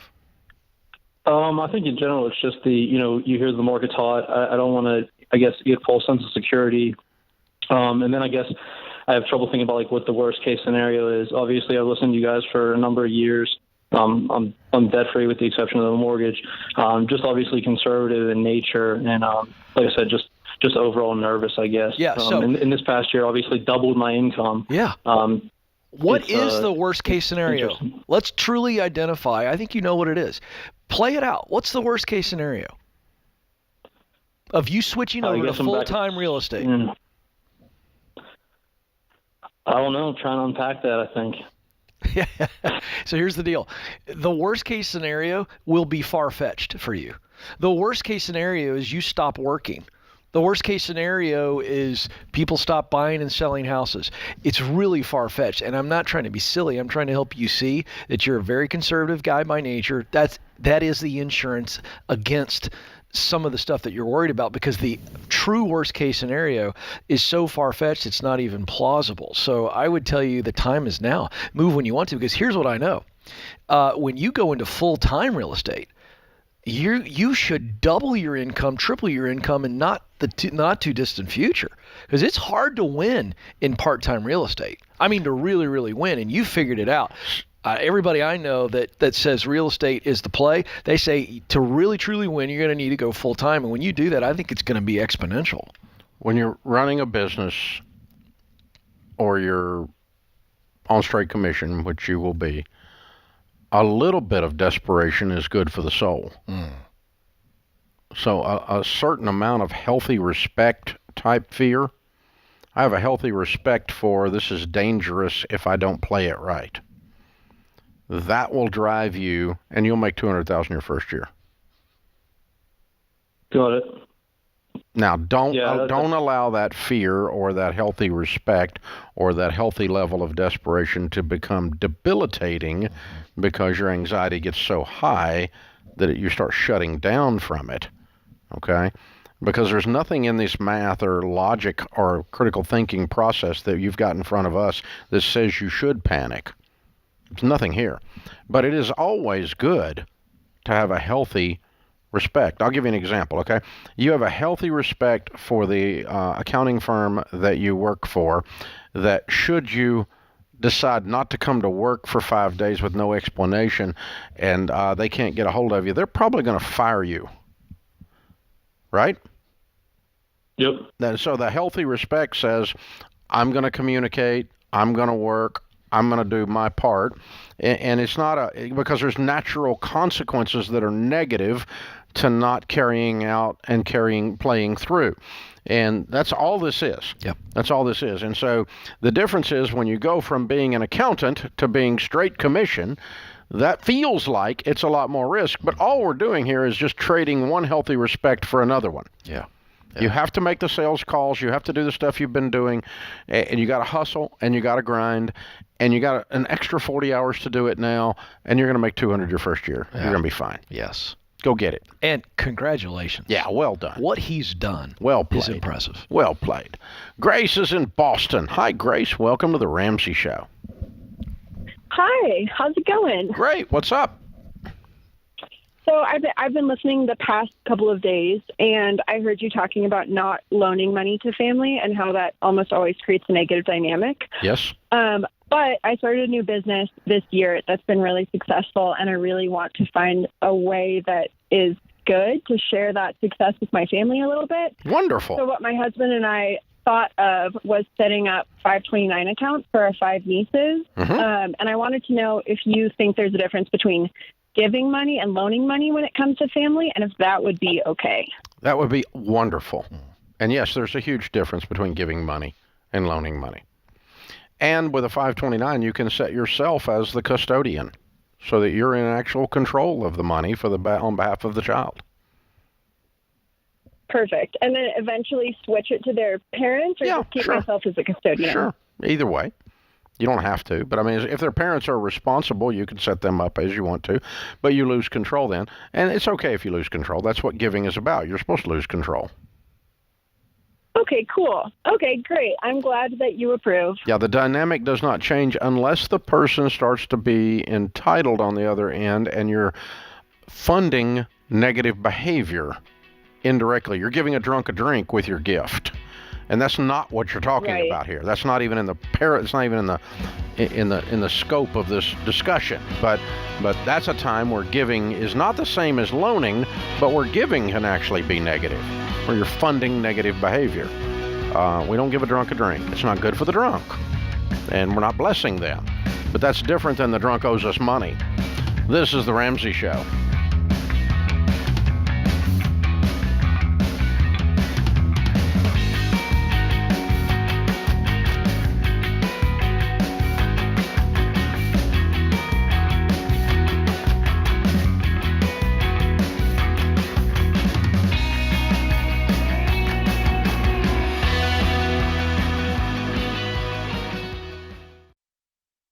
If you're considering a career in technology, I recommend Bethel Tech, and I'm not alone. Here's what Brendan said. Before Bethel Tech, I was driving Uber. Within 4 months of graduating, I got a job paying $60,000. About 2 years after that, I got a remote job that pays me $130,000, all thanks to what I learned at Bethel Tech. You could be next. Get started today at BethelTech.net and get $1,000 to $2,500 off of your tuition. Again, it's BethelTech.net/Ken Coleman.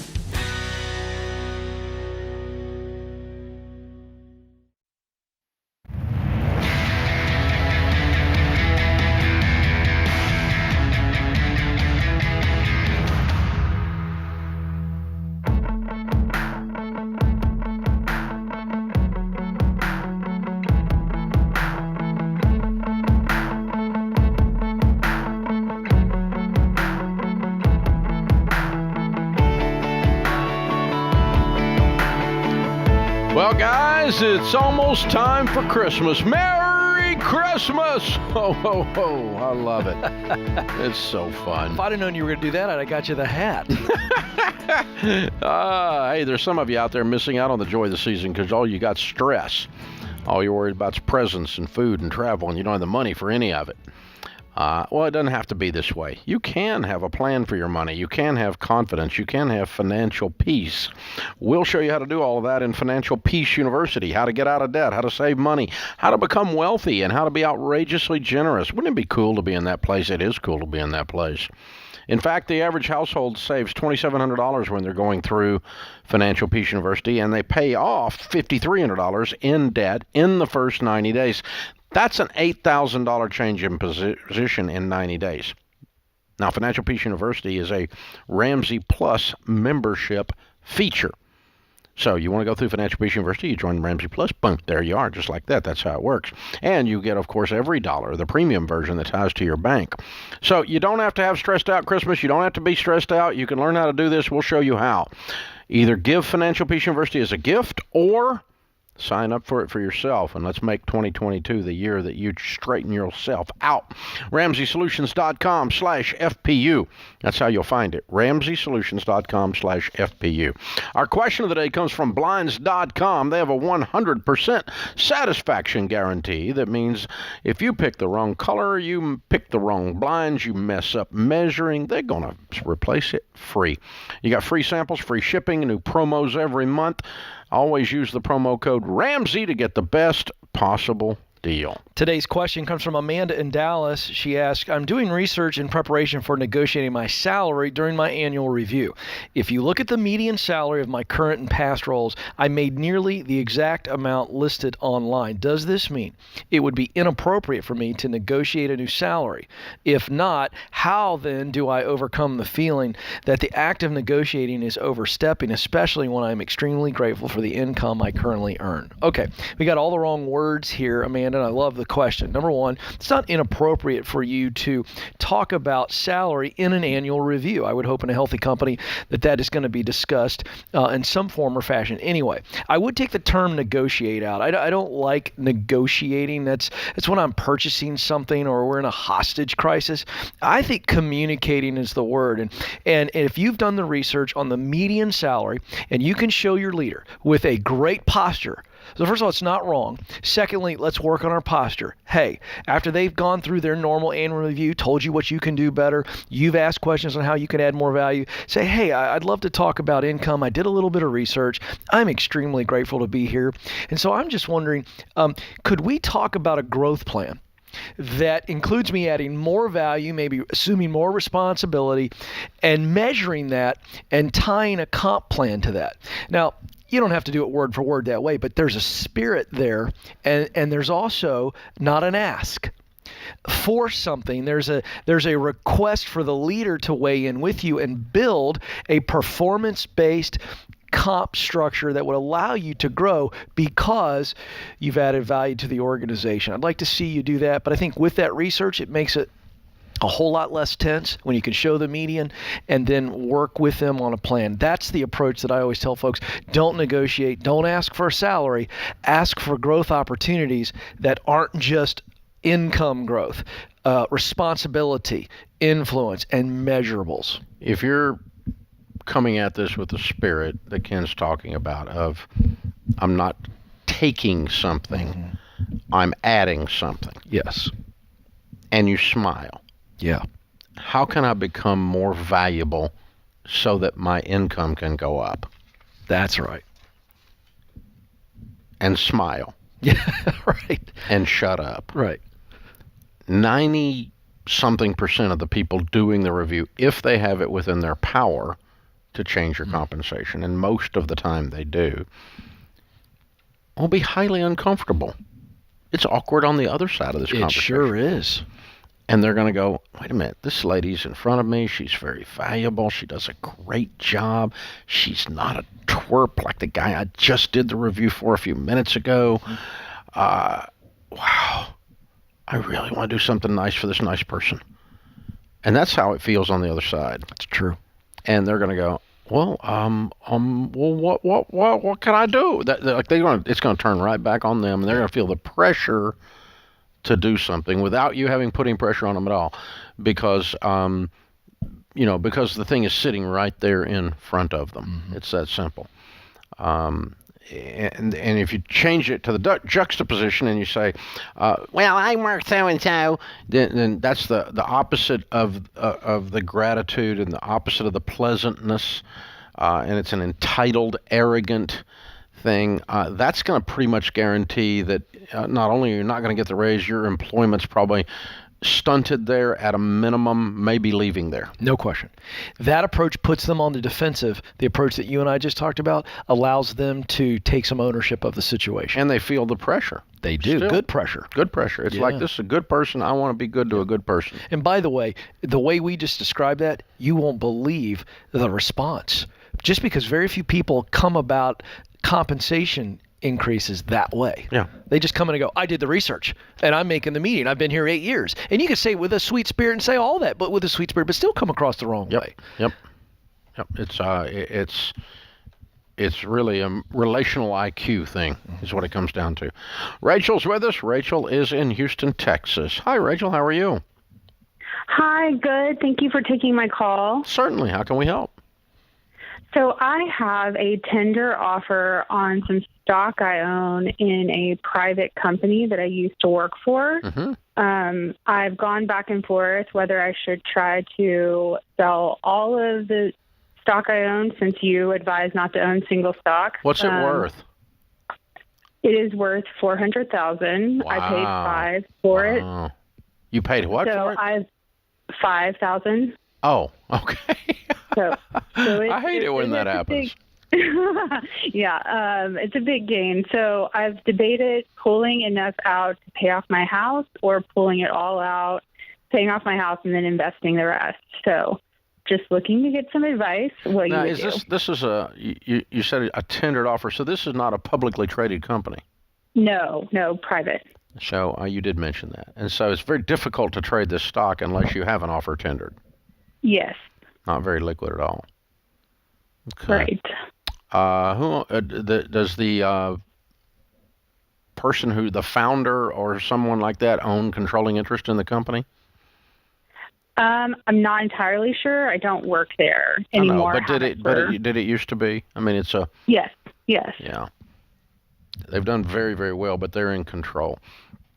Okay, so here's the thing. You've made a lot of money. Congratulations. Thank you. That's wonderful. And what does it take to pay off your home? $215,000. Okay. And so if I put $185,000 or so in the middle of your kitchen table with your home already paid off, and I said, okay, you can do anything you want to do with this $185,000.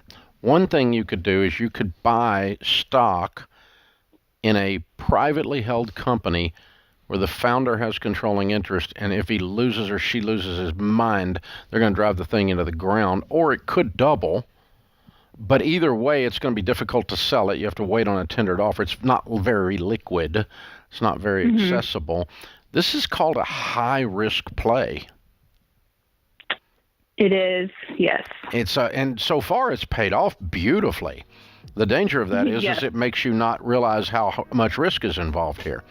I would not put 20 cents in this company, even though it has done very well. Because I don't like this guy. He's got complete control behind the curtain. And you know, it's not because he's doing something crooked. I don't mean that, but he could just decide to run the thing in the dirt. He could make several wrong decisions or one big wrong decision and make your fortune go away. I'm cashing out 100% for that reason. Paying off your house and moving the rest of it to mutual funds or to some other investment. This is The Ramsey Show.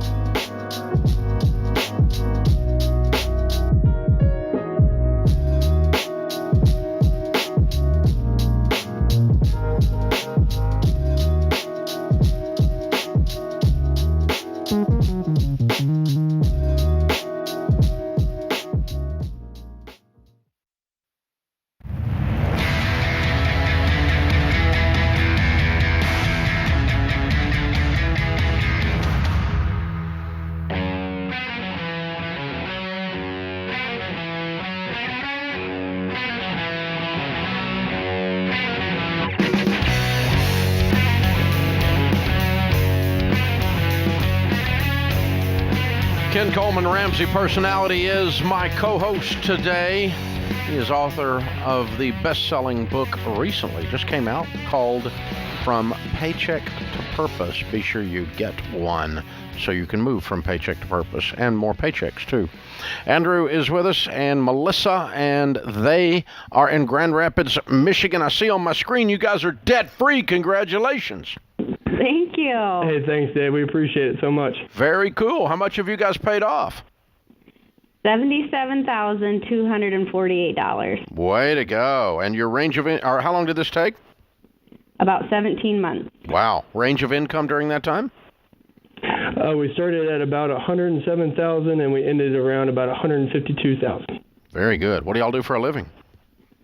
So I am a project manager for a construction company, and Melissa is a realtor. Oh, very good. Good combo. 1-2 punch. Yeah. So what kind of debt was the $77,000? Oh, a lot of it was school debt, and then it was tax debt from being a real estate agent and not doing my taxes very well. We had some car debt and some credit card debt, too. Kind of normal. Yep. Yeah, pretty normal. How long you guys been married? We got married in October 2019, just celebrated 2 years. Oh, okay. So you got married and decided to attack this debt and get it cleaned up. It sounded like it all happened at once. Yeah, we started taking the class 4 months after we got married. Oh, you took Financial Peace University? We did. We did. Very good. Yeah. Cool. So so you're newlyweds. We go to the money class. What was that like? Oh man, it was quite eye-opening for us. But I tell you what, it opened up so many doors of opportunity for us, and it really allowed us to be able to come together as newlyweds, and we really were able to grow in our prayer life and grow in our marriage through being able to take on, what is something that is such a stressful situation with financial, as you mentioned on your show, with marriage. We were able to combat that together, and that brought so much more peace to our marriage and to our finances. Yeah. Wow. Very cool. Very cool. Well, congratulations, you guys. Well, thank you. Thank you, Dave. Thank you. We appreciate it.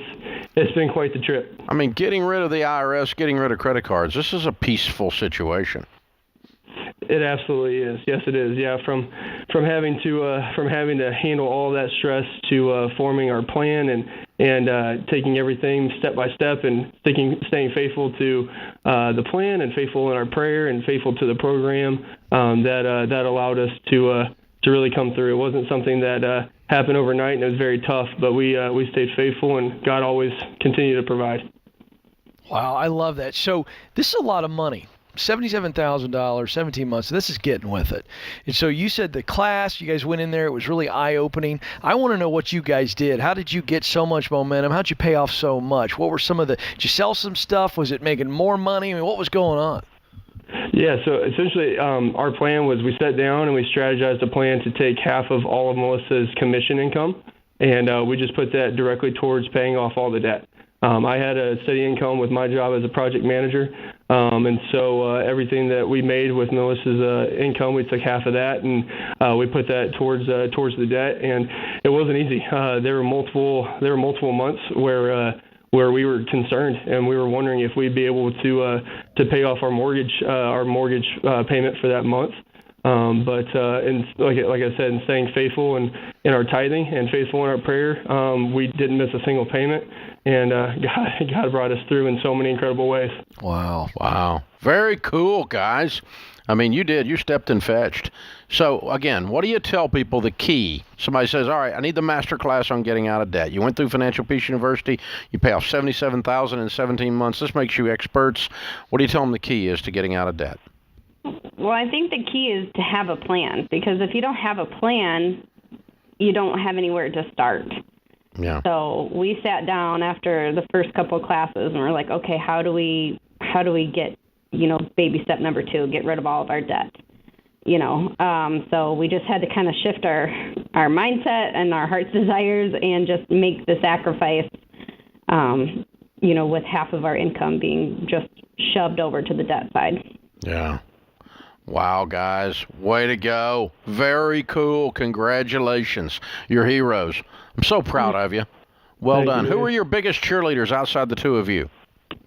So when we started our financial peace class, Matt and Amy Langler were our teachers, and they've been on your show before. They've actually visited the office, and they were key influences for us. They actually came to our real estate office and spoke to all the realtors and shared how they became millionaires through your program. All right. Yes, sir. Yeah, and that really gave us such a motivation to see their start to finish, to create our own start to finish. And so much so, it influenced us to where I'm actually now co-leading the FPU class at our church with Matt. And it's been great. It's been great. Well, thank you. That's very cool. Hearing it from the mouths of other people. Like, they're real millionaires. They did it. That is some validation. Yeah, that'll say, let's do it. Game on, man. Game really on. Great. This is good. Very good. Yeah, we hope to follow in their footsteps. Oh, well, you are. There's no question. You're right on your way. I mean, you guys you jumped on this with both feet. You're kicking it around, making it behave. I'm so proud of y'all. Well done. Hey, we got a copy of Baby Steps Millionaires for you. The book comes out January the 11th, but we're going to send you an advance copy because just like you talked about, you guys are getting ready to be there. Yes. You're heading that direction. That's the next chapter in your story.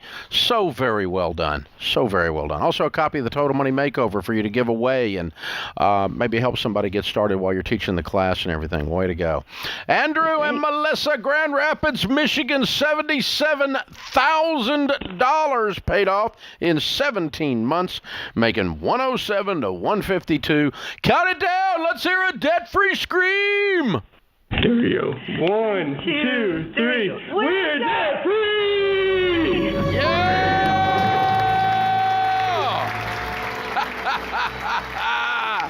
Love it.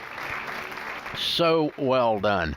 So well done. Man, that is everything it takes to go win right there. Yeah.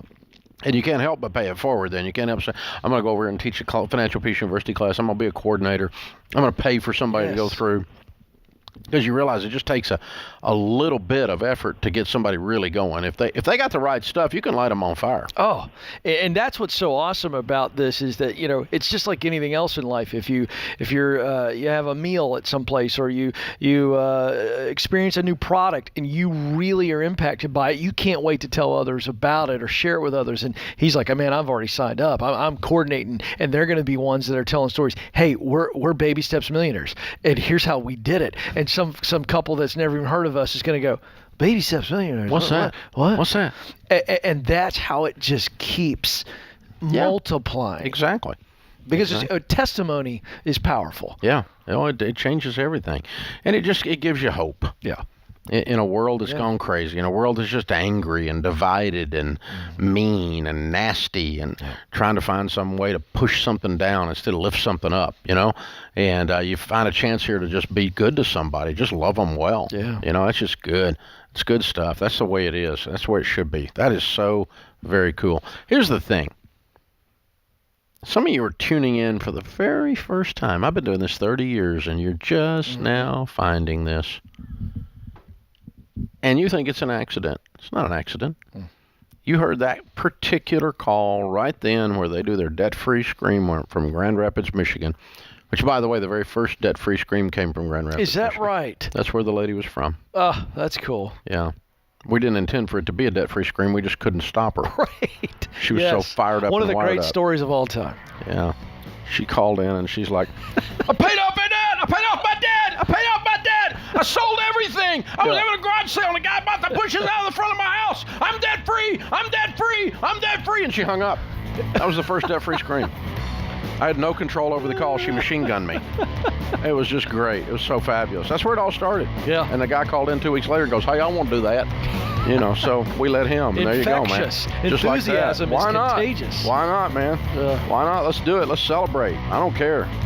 If you do something good, somebody ought to say something. It's a good thing. Well done. This is The Ramsey Show.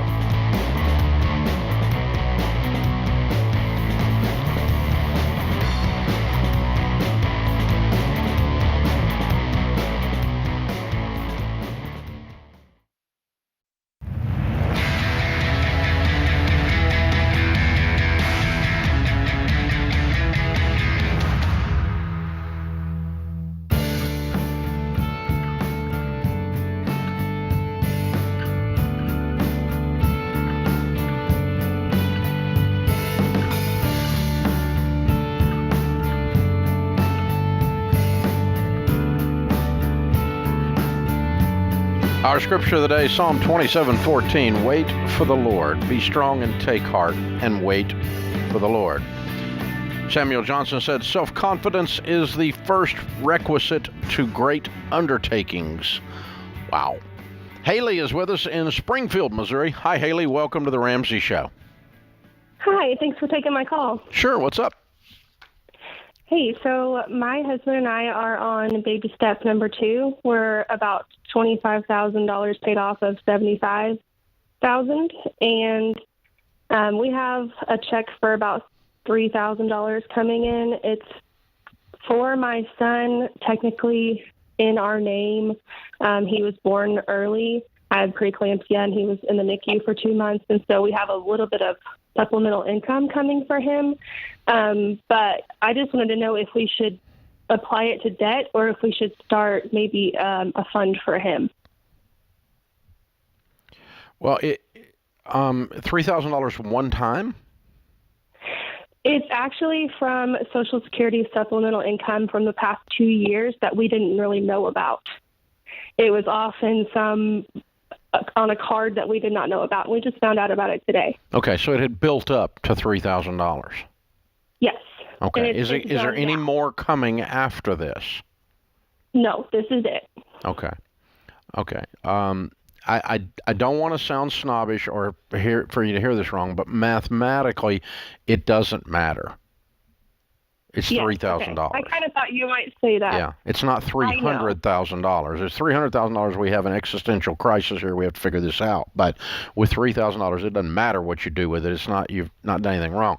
Now, here's the principle that I live by in this case, and then you can apply it however you'd like. Okay. The principle is that you are a good mom.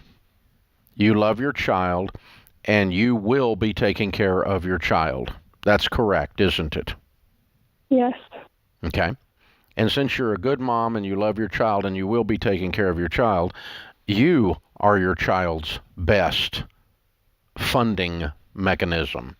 And so when you pay off your debt, it makes you more able to take care of your child. So given that you're a good mom and you're going to take care of your child, paying off your debt with it is not a selfish thing to do. It isn't like you stole it from your kid or something like that. Now, if you took the money and went and bought cocaine with it because you're not a good mom, then that'd be different, right? Right. But given that you're a good mom and the fact that you get out of debt makes you more able to take care of your child, in that case, if you got a $50,000 check and it made you debt-free, I would still tell you to pay off the debt. Okay. Because you're going to use the fact that you're free to build wealth and take better care of your child. So your child benefits either way. So the premise, right. Somehow in our minds, the premise is it feels like we stole it from our kid or something. You know what I'm saying? Yes. And that's just not, my point is that's not an accurate premise. That's not an accurate view on how this is going to go down. And so, Ken, I'll give you another example. Child support. Okay? Child support coming from a spouse. Well, it needs to be spent on the child. No, it doesn't. Because child support's never enough to take care of a child. You never get enough child support to support the child, ever. So you're always going to spend more than the child support check coming in on the child. So just dump the child support check into your budget. Because the net effect is you will have spent it on your kid anyway. Yeah. But this idea that somehow you have to segment it off to the side or you've been immoral and stolen money from your kid is something that runs through our heads. Yeah. It's true. It's a false narrative. Exactly. Do what's best with the money, and that's best for the child. And you're going to end up having done more for the kid than this money anyway. Right. By far. Mm-hmm. By far, you're going to spend more than $3,000 on this kid. By far, you're going to spend more than...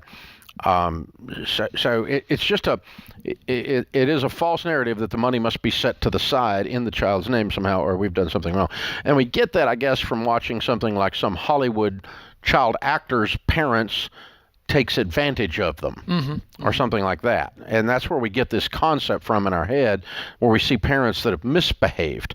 But in 99% of the cases, the money coming into your house for your kid is less than enough to take care of your kid. So you're going to spend more than that on them anyway, which means there was no transfer here. There was no problem in the ethics of the situation. Jamie's with us. Jamie's in Sacramento. Hi, Jamie. How are you? Hey, Dave. It's an honor to speak with you and Ken today. I'm a big fan. Thanks. What's up? Well, real quick, I recently turned 23. I'm a graduate from UCLA, and I'm blessed enough to say that I got my dream job earlier, in the year. I'm a financial advisor, and, the company paid for my licensing, everything got taken care of, the whole shebang. So I'm very, very blessed. But one problem that I've run into already, some of the hurdles for my career that I've run into in my business is that, because of my age and lack of life experience, it's just kind of tough, getting started. And I talk with clients much older than me, and, I'm over here teaching them how to manage, money and wealth. And, it's just been a little bit tough in that respect. Do you have any tips or advice to give me? I know you started real estate at a young age, different fields, but be more similar. specific. It sounds like you've encountered some hurdles, some challenges. Is this fact, feeling? Be specific about how this is playing out because of your youth.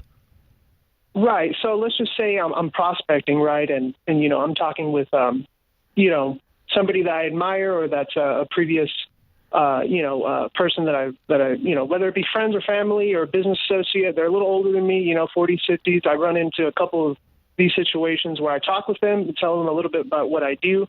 Love to sit down, and they're obviously interested, but I can tell from the way they approach the conversation that because of my age and maybe my lack of life experience, that are these strangers or people that knew you when you were a kid?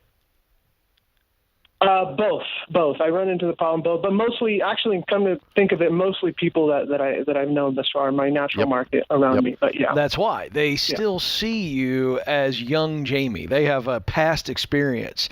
Look, I'll tell you, I got involved in politics very early in a previous life, and I was 22 working for the governor of Virginia, and I encountered some of this. And if I look back on it now, I wish I would have been able to advise myself. I think there's two dynamics. With the people that know you, that's part of the issue. For strangers, I would take the elephant out of the room. And what I mean by that, you probably even know what that phrase means, so I'm an old guy. So I would address what you think might be a hurdle, but don't dwell on it. I would just say, hey, I know I'm a young guy, but I've trained here, this here, this here, this here. Here's our strategy. Here's our philosophy. I work for this firm. And we've got, I would lead always with the strategy, the training you have, the quality support of your firm, you got around you, the support, all of that. So they're not hiring a 23-year-old. They're hiring a strategy and a reputable firm, maybe a philosophy. You listen to Dave Ramsey. Find out if they're Ramsey people. If it's a positive thing, I'd lead with that. But address the fact that even though you're young, and then drive right by it. But address the fact that you're young, but it doesn't have any relevance to your ability to serve them. Yeah. One of the things I would do, I was 18, 19 years old selling a house. I would go, obviously I'm not 50 years old, but I did sell 42 houses last year. That's exactly the example. That's perfect. And so I'm seem to be doing a lot of it. Right. And and if you want that kind of thing, I can do that kind of thing for you. Now, if you just want old people, I can't help you because I ain't old people. Yeah, but I did sell 42 houses last year. So what do you want to do? And I know what I'm doing. And that's beautiful right there because you took care of their objection. Exactly. The only question I've got as an old guy is if the 23-year-old can do his stuff. Right. That's the only thing I care about. Yeah. I know he can fix my iPhone. But can he? Does he know anything else? I mean, that's the only thing I want to know. And if you prove to me you know your stuff, I don't really care how old you are. I don't really care whether you're a man or a woman. I don't really care what color you are. All I care is can you do your stuff. That's all I care. And that's what most people are that way, really. By the way. So, but you're going to have the most trouble with old family and friends. Because it is really hard once they change your diaper in the baby nursery at the church. You're going to struggle. This is the Ramsey Show. We'll be back with you before you know it. In the meantime, remember, there's ultimately only one way to financial peace, and that's to walk daily with the Prince of Peace. Christ it's Jesus. Kelly, associate producer and phone screener for The Ramsey Show. If you would like to do your debt-free scream live on the show, make sure you visit theramseyshow.com and register. We would love for you to come to Nashville and tell Dave your story.